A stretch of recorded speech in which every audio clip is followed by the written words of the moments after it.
ผู้หญิงก็ในอ่อนก็หักเก่ามันมาเลียดที่เฮือนภายหน้าต่อหน้าโผมันนั่นเมื่อนั้นก่อนเป็นโผมันก็อำลาดิสังสุกเสียด้วยเห็นตอนตาล้วนเขาตั้ง2คนนั้นก็จะให้เรียนกว่าหาไอ้ผู้ชายก็ในบ่นำถึงว่าไอ้ผู้ชายก็ในถึงที่เฮ็ดให้ล้วนมันนั่งเลยขึ้นห้องหยาบ่พ่อไอ้ล้วนอ้างติลัดในว่าไอ้ผู้ชายก็ในเลี้ยงตั้งกินเขาผิดในนึงก้อยนางเก่าไอ้ก็เนียนมาลัดตัดความแบบสิมันนั่งก็ลัดว่าลองในปิดตั้งผิดโผน่ะสิสังไรเฮาลูกน้องมันมาเงียบโผนออกกว่าที่ในกำเหลียวอยู่เยอะไอ้ล้วนในก็เนียนลูกขึ้นมาลัดกำเหลียวอำเสพเฮาขนาดเอามาเลี้ยงหมาม่วงเฮานั่นไอ้ล้วนน่ะอ้างที่ต้านลาดก่อมต้านขึ้นเมเขาเยาเมเขาก็สังไรเอาโผมันมาปล่อยสติเนคองรับสิ่งนั้นตอนตามันใจก็เปลี่ยนกูที่รับสิ่งที่เตว่าย้อนปัวเมื่อไรปีป่นมานั่นเขาค้ำมาอยู่ที่นั่นรีบนั่นแหละเหมือนจุ้มจอยแถมฮอดมาถึงที่นั่นโผมันก็สังไรส่งมันนั่งออกกว่าอันตั้งดีเฮ็ดเธอโผมันอาศักสัมป้อมใครลัวเขาย้อนของนั้นคือโผมันนั่งเลยตั้งก็หักเก่ามันค้ำอยู่ที่นั่นรีบนั่นแหละมันนั่งเหี่ยวว่าติดจอยแถมโผมันละจังไรเฮาจอยแถมก็หักเก่ามันนั่นออกมาอยู่เย้าเยี่ยนเปอร์เซ็นต์นั้นเมื่อย่านของนั้นเขาทั้ง2ก็โผเมเนี่ยหักหอมชิมเปียงกันแน่ๆปีเจอปีคอมันเย้าถึงที่ซับบ่มีรู้โคมกันทั้ง2ก็ก้อยกาย่ำหนังนั้นบ่นำถึงว่าก็หักเก่ามันซ้ำตีอยู่ที่นอกเมืองเสปอกมาเลยมาเตอร์เขาตั้งเฮือนตั้งเยถึงที่ลูกยี่ก่อนมันนั่งแหละกว่าฮับตอนไอ้ผู้ชายคนนั้น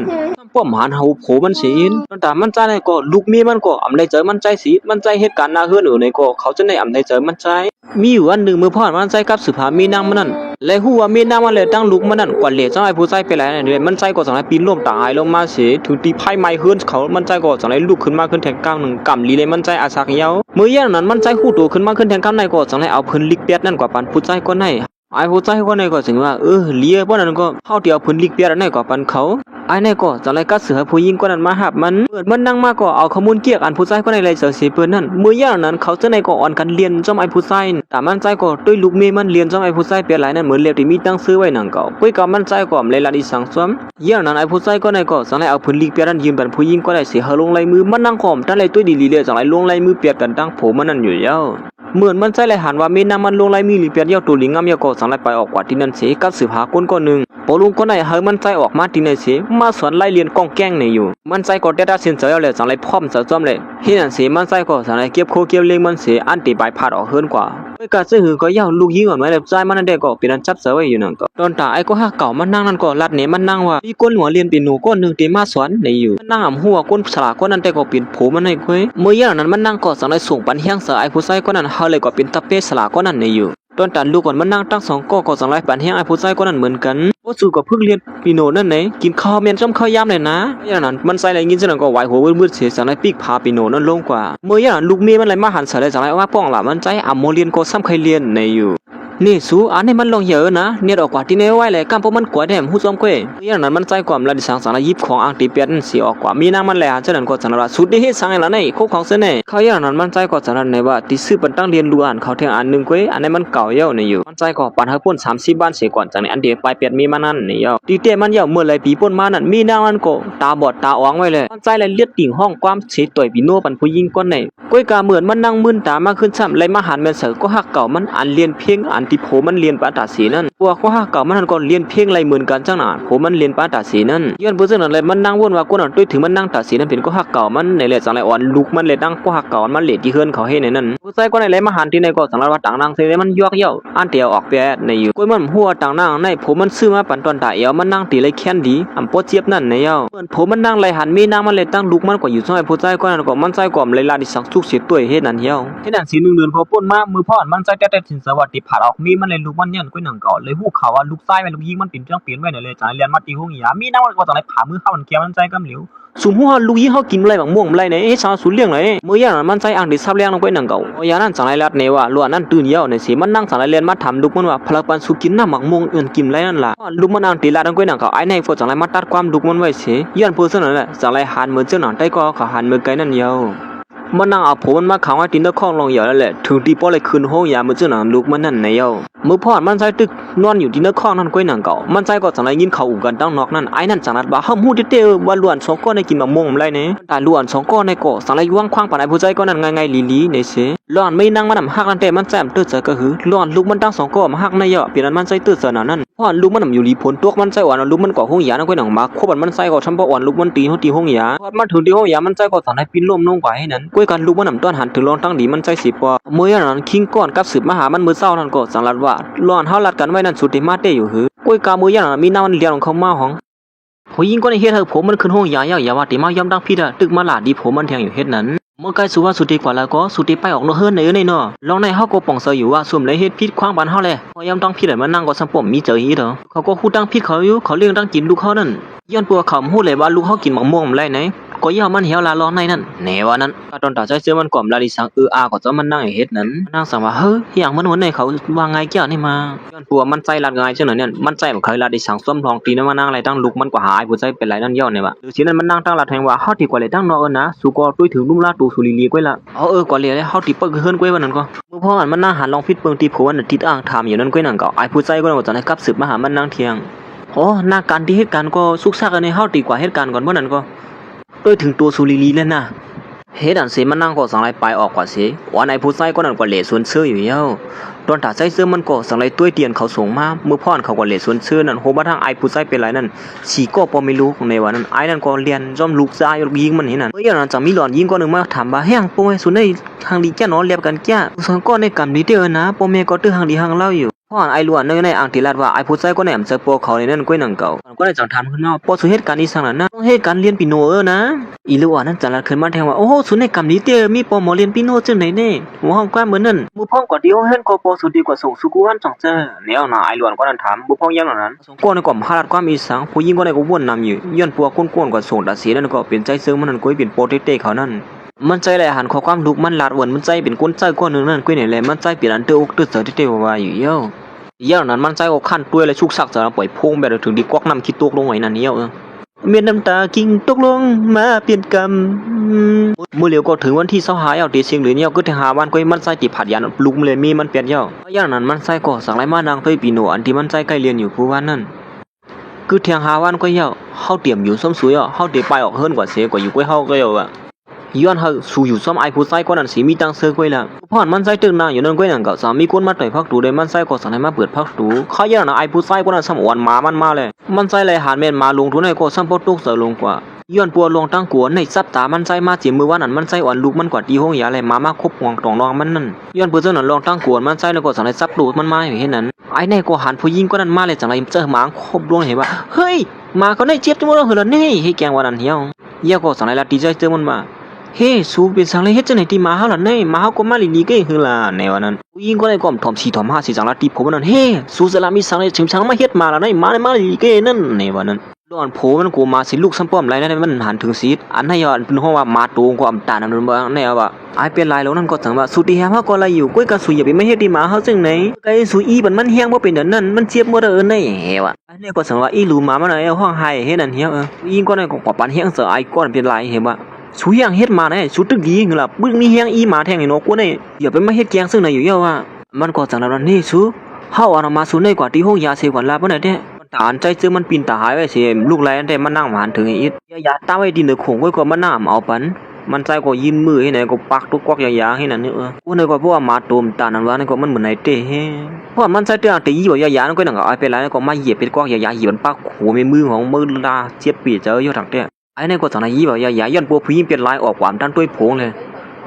เฮามานะมื้อเหลียวนี่ป้าเฮาก็แล่นี่ยีบอกว่ายาใจเจิงเหี่ยวแล้วก็ปีนร่วมลงไปม่วนถึงขึ้นมือพ่ออ่อนลูกก่อนห้องยาให้หมามาครบต้องรอมันเที่ยงยาก็วนถึงป้ามือพ่อมันให้ตั้งลูกมันมีตั้งซื้อจำกัดมือพ่อไอ้ผู้ใส่ก็มีน้องเมืองแหลมไปมาหาลองสู้อยู่นี่นะเฮือนเขานั่นอย่างนั้นเขาได้ก็เป็นมีตั้งซื้อไว้เต้นหนังว่าหนังเก่าเขาย่ำหนังนั้นกำลีเลยมีเมปาคนหนึ่งมาหันสันมันใจโอ้ลูกขึ้นมาแล้วเป็นฮึพ่องละนี่จะว่ามีเมปาคนเหตุการณ์เฮือนนั่นแต่เย่าหยาแทงกล้ามามันใจเมปาคนเหตุการณ์เฮือนนั่นจังนั้นว่าเมื่อ3 ปีป่นมานั่นสุดใจแถมลูกชายและลูกยิงถึงที่เฮ็ดสุเลยย่ามาครบเสียเอาลองตั้งกูนั่นจับตัวจับเจอสู่ฮอดมาถึงวันเหมือนในด้วยเหมือนว่าตั้งเปลี่ยนในให้แฮงขึ้นมาติ๊กๆนี่นะร้อนมันใส่เลยเปลี่ยนจังนั้นในก็เมปาหูหันถึงซ่อมกูซื้อกูลองหนังเก่าเดี๋ยวเฮามาตึกเข้ายาเหมือนนี่อำเป็นสังลองได้เด้ตอนตามันใจก็อยู่ลีเสปินร่วมไว้อยู่เฮ็ดนั้นก้อยกามีนางมันเข้าเจอตีเหลือมันนางเสก้อยก็เข้าเจอตีนึมากูนึงคนนั้นก้อยเขาไม่ลุกนั่นเฮก็เป็นอันอีหลูดีมาในที่เดียวว่าในว่านั้นเนื้อสูจัดปานนั้นมันใจแท้เนื้อใส่ดาเมมันนั่นมาตูก้อยก็คือสิมันใจไหลหันจังไหนก็ลัดสังสะพมไขว่าอีเด้อว่าเหมือนมีนางมันปอกมาเฮิรนก็อย่ามาติมาถามลองตั้งไปอยู่ลีมันใจละก้อยมาถามอย่าไปเฮ็ดแกงให้ไหนว่าลุกขึ้นมาแล้วเฮาว่าได้เขาย่านั้นมันใจก็สังรัดขึ้นมาว่าที่ในมีกองถ่ายอยู่ป้อมยิ้มก็กว่าด้วยกองถ่ายนั่นแหละนะผู้หญิงก็ได้มันเขาเสือก้อยละขึ้นมาว่าอันให้เขาซื้อมาปั่นลูกชายเฮาเนี่ยนะเพราะว่าสุ่มได้เสือมันไหนก็ลาลีก็ละอยู่รู้ ก้อยกาเป็นสังในสุสำเฮ็ดที่นึกเขาซึ่งไหนล่ะ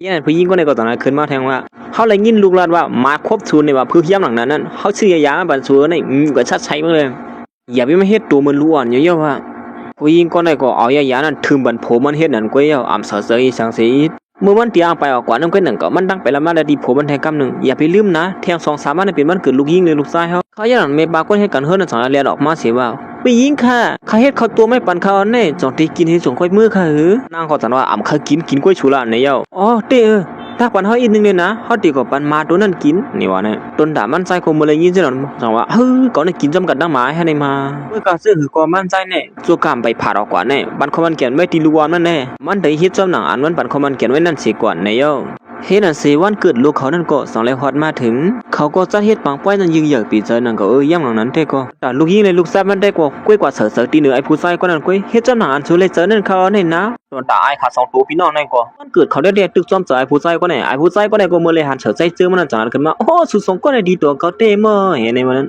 ตอนตาไอ้นั่นก็เสือเฮ็ดเขาใจเจอมันเลยหันจึงนั้นอยู่เย้าบ่นำถึงว่ามื้อยังนั้นได้ก็ผู้หญิงก็นั่นก็จังไดไปเข้ามาหามันนางเฮ้บ่นำถึงว่าสุดในก็ตึกฮักก็ฮักเก่าสู่เนาะป่วนมาเขาตั้งเป็นหลายปีก็สุดตึกห้องเข้ามาอยู่นี่ผู้หญิงก็ในก็สังนัดแทงว่าลูกสูก็มึนชูดิเลียว่าในสายตาเขานั้นมีหนึ่งผู้ชายก็นั่นก้อยเนาะฮักโปเต้เขานั้นอีเตี้ยลงเพราะเปิ้นฮู้ได้เปิ้นถามว่าเขาเป็นปอลูกกันเต้เฮนั่นเนาะเขาจะในก็อ่อนกันนั้นว่าสำหรับและเป็นโพสุดเต้ในก็เหมือนปอเขาก็นั่นเนาะด้วยถือแต่ใจเจอมันก่อนเลยยินจนก็ด้วยให้นั่นนี่เดี๋ยวขอสั่งลัดคิดลัดไปขึ้นมาใจเจอมันเหมือนก้นมาก็มีลูกจอมสุยก็เวกามันเลยหัวใจสวยนั่นนะว่าเนี่ยควรเจ๋งอะไรนั่นมันนั่งก็สั่งลัดเด็ดได้ก่อนเฮ้ยอย่าไปลัดจังไหนนะเฮ็ดสังเดียมลัดไหลเฮาว่าได้จัดได้ตั้งจัดได้เขาอยู่ก็เหลียวเขาตัวจูก็เยอะเนาะเฮาว่าเขาอย่างนั้นใจเจอมันก็คันยินเยอะเลยสังไปออกกว่าให้นั่นอยู่เยอะเมื่อพ่อมันใจอังตีไปออกกว่านั่นก้อยหนังเก่าไอ้ผู้ชายก็ได้ก็สังมาเฮ็ดรีบมันใจไปแทงกำนึงเฮียก็สังเข้ามาซะมันใจเหมือนกัน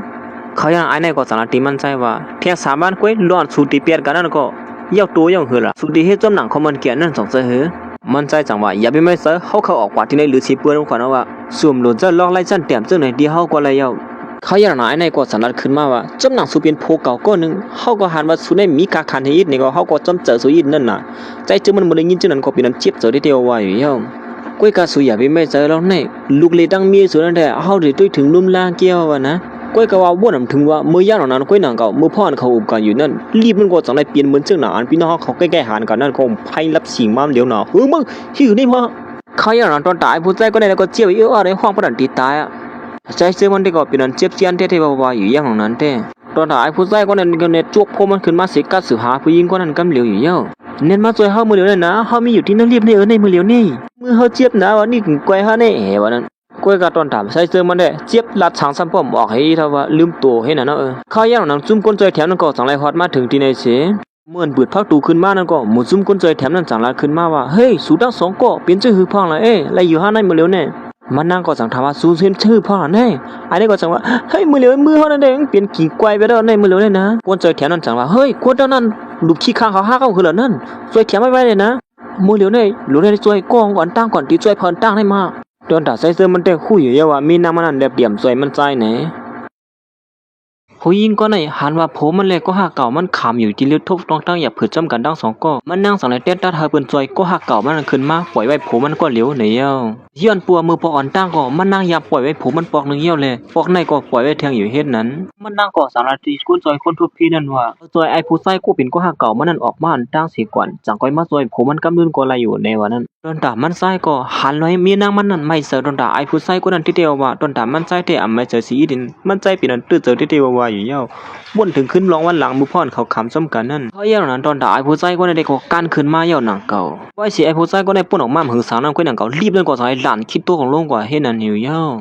ตอนด่ามันชายก็ตื้อหาขึ้นห้องยาลงมาก้อยมาขึ้นห้องยาแทงกล้ามเหี่ยวลงห้องยาปอกเหี่ยวมาได้หมอยานั่นจังว่าอ๋อสู่ตื่นมาเลยเนาะมื้อเดียวลูกขี้ข้างสู่ฮัก3-4ก็นี่นะกำลีเลยมาถึงห้องยาไว้ใน3นั้นแต่เนียนจวนนะสูก้อยก็มันใจตื่นขึ้นมาก็มีเพิ่นมาด้วยถึงลุมลามันหมอยาก็จังว่าเพิ่นจะเอาช่วงเฮ็ดเขาเยอะนั้นมันใจก็จังไรบ่นถึงขึ้นขอความคนสวยเที่ยนั่นว่ามันใจเสียบัตรสหอาละสวยแถมมันใจอ่อนตั้งนี่นั่นก้อยก็มีนางมันถ่อมสิเฮาสวยแถมไอ้ผู้ใจไปหลายนั่นอ่อนตั้งนี่แหละมันใจเป็นนั่นตื้อจะเลยเจ็บจะได้เดียวไว้นั่นน้องเรื่องสิว่านั่นที่มันใจมากมันไว้ว่าที่ผัดออกมีนางมันนั่นก็จังไรฮอดมาถึงมันใจก็จังนั้นบ่าเฮาเดียวกว่าไว้บ้านเนี่ยนี่นะเฮาสังกว่าเมื่อทบกันที่ตากุงเนาะบ่ไหนก็อย่างนั้นมันใจก็จังไรเอาถุงโคมันเสียไปออกกว่าอยู่เย้า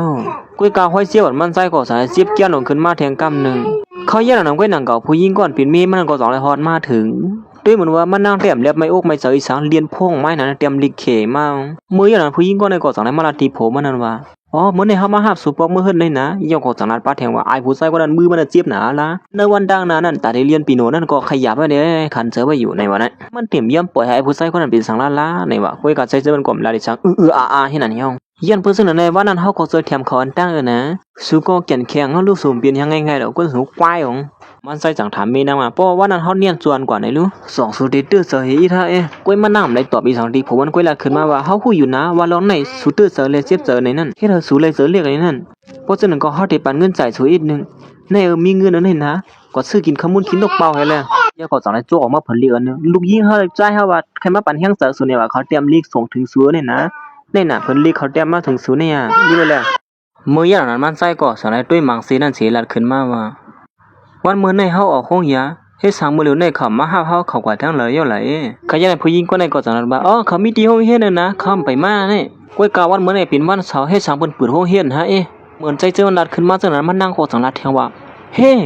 เฮ็ดสังสูในดีควายเป็นบ่เป็นแต่แน่ฮะอีหยังของมื้อมาจังไหนดีๆไงสูก็ถูกรีปองเซอนะสูเป็นโปลูกเขาทั้งสองก็เลยเป็นผัวเฮาสุดดีกว่าวนน้ำอีสังลงลางอันนี้เขาอย่างนั้นใจเจอมันก็จังขึ้นมาเฮาดีละในสูเฮาทั้งสองก็ซันบ่เปลี่ยนกันเยอะนี่นะมันนั่งไหลยินจังนั้นก็เปลี่ยนตัวอกตกเสือเลยขึ้นมากันเดียวเมื่อพอนมันใจเตื้ออ่างตีลาดแทงนั้นก็หนังผู้หญิงก็ได้พงมาโอ้กำไว้ลาแล้วมันนั่นก็ไอ้นี่ก็สังลาขึ้นมาว่าเฮ้เขาได้ตั้งล้วนเป้าอยู่ดีร้านจังกินได้นะมีตั้งกินโคตรตอนวันสวยนี่มาเลยนะนี่ล่ะใจเจอมันก็เลยยินแม่นเตรียมเฮนางก็ลัดนากีตาวันตัวด่าผู้ชายคนนั้นได้ว่างเขามีนาการฮิเมียเขาที่ออกกว่าดังนอกแล้วเนี่ยนะกามีอยู่ตั้งแต่เนี่ยลงกว่าขี่ก็เร็วสุดเลยมือเย่านั้นมันนั่งกล่อมทำเตอทำเลยสังเสไปออกกว่าแทงให้นั่นอยู่เย่าตอนด่าใจเจอมันก็ย้อนปัวปล่อยว่างกูซื้อกูร้องอยู่เลยเพื่อนลีกันลูกมันมานั่นก็เอาวางลงหรือเพื่อนเนี่ยเย่าอุปนังการเงินเดือนผู้หญิงก็นั่นปั่นมันใ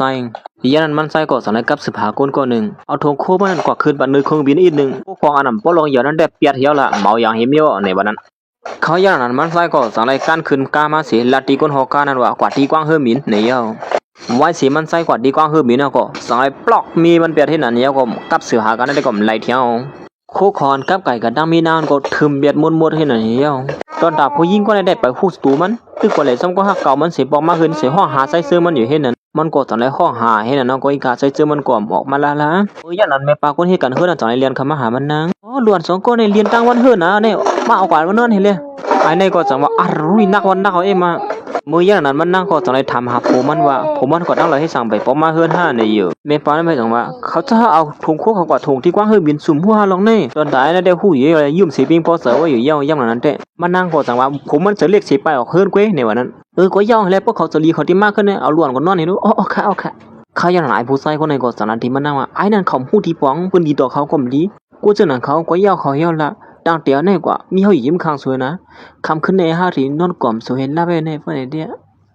ไว้สิโผมันออกเฮือนกว่าย่อก้อนเป็นก็หาเก่ามันนั่งก่อสันไหนมากกว่ามันนั่งว่าคำขึ้นในเฮาได้ตุ้ยถึงสูงกว่านะในอยู่เฮ้ยสมเฮ็ดจังได๋ที่เฮาอีสังในมามันนั่งก็จังว่าคำขึ้นในมันลึกย่อเฮาติมื้อนอนหรือเสียกว่านะตอนตาไอ้นี่ก็สังในจุกพงมันขึ้นมาเสียหลักกว่าสู้ใจเจอมันว่าไอ้ไต้ก็มีนางมันน่ะคำขึ้นในก็ได้ด้วยถึงด้วยนะเมื่อกว่าก็กว่าไกลๆเหี้ยวละอย่าไปปอกมากขึ้นเหี้ยวก้อยกาบ่นถึงว่าใจเจอมันซ้ำบ่ปลอกมันเปลี่ยนเหี้ยวเฮ้ยไอ้นี่ปีกเป็ดก็เฮาได้มาตอนตาผู้หญิงก็ได้ก็เหมือนมาอาบนั่นก็งานนำไม้ลงคำเดียวถือดีแครอทมันนั่งซ้ำบ่เลี้ยงจ้างห่างเอาไว้เขาย่านตรงนั้นมันนั่งก็สังเลยบ่นถึงขึ้นมือพ่อนผัวมีเฮือเลยมางานนำไม้นั่นผมมันเลยมาสวยแทนชิดตันเชิดเขายามมันนั่งเขายันมันนั่งก่อมหันถึงกาคันผมมันเลยชอบเลี้ยงไหนว่าปื้ดกว่าข้างในเป็นน้ำไม้เพราะปื้ดกว่าข้างในเป็นน้ำกาดนะปื้ดไปอันตั้งตันมันเด็กกาดก็พอยันนั้นมันนั่งก็ป้องหลับมันผมน่ะทูก็เฮ็ดไปปันเฮานี่ยังเฮ็ดได้ปันเฮานี่แห่ในวันนั้นย่อก็สั่งเลยวนถึงมือพ่อนผมมันเป่าบันคนโหเลยสาบันคนโหมันนั่นมันนั่งสังนำรักสุดเลยเฮ็ดเป็นจังไหนกูวันนะอ๋ออะไรกว่า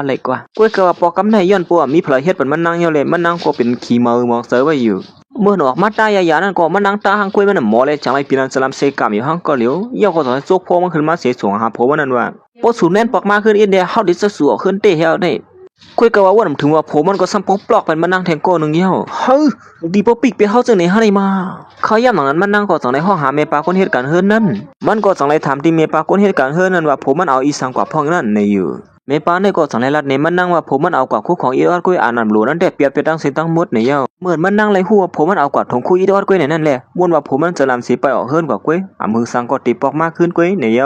มันนั่งก็สั่งว่าเฮาตีปันเข้าย่ำถือเชียงสามมันป้อสุ่มปอกมากขึ้นได้เฮาตีเข้าสู่ออกเฮิร์นเตในมือเฮ้นั่นเสียเหมือนถึงกลางเนื้อเมืองเลี้ยงมามือพ่อนลุงมันตั้งสองอ่างที่มาเปิดกินข้าวนั่นกุ้ยหนังเก่าจังว่าให้อ่างเขาพักเนื้อในมีอิดไหนมาย้อนปัวมือพ่อนปอเขาอยู่เฮือนนั่นได้ห่างแฮดเหมือนเขาพักสุกูเนื้อกุ้ยกามือเหลียวในปอเขาอยู่เฮือนและปีนั้นจะลำใส่กำอยู่ให้นั่นมีเขาพักในอยู่เขาย่ำนั้นกุ้ยหนังเก่าไอ้ผู้ใส่ก่อนมาใครเมย์เขานั่นโกจังไรเอาเขาพักมาปั่นเขามุนเลยตั้งเขาช่วยอดโตนั่นก้อยกามือพ่อนเขาตั้งสองก้อพี่น้องไล่กินต้วยห้อยมือไอ้ผู้ใส่กว่านั้นเยาก็บ้านมือหนังห้อยมือปอเขาเฮ็ดนั่นแหละจังไรไข่ออกมาขึ้นมืออย่างนั้นมันนั่งก็จังไรเอกล่ะที่ลูกมันตั้งกินให้มันเปลี่ยนหลายอันไหนอย่างเฮ็ดจังนั้นไหลถ่วมเปลี่ยนอย่างล่ะ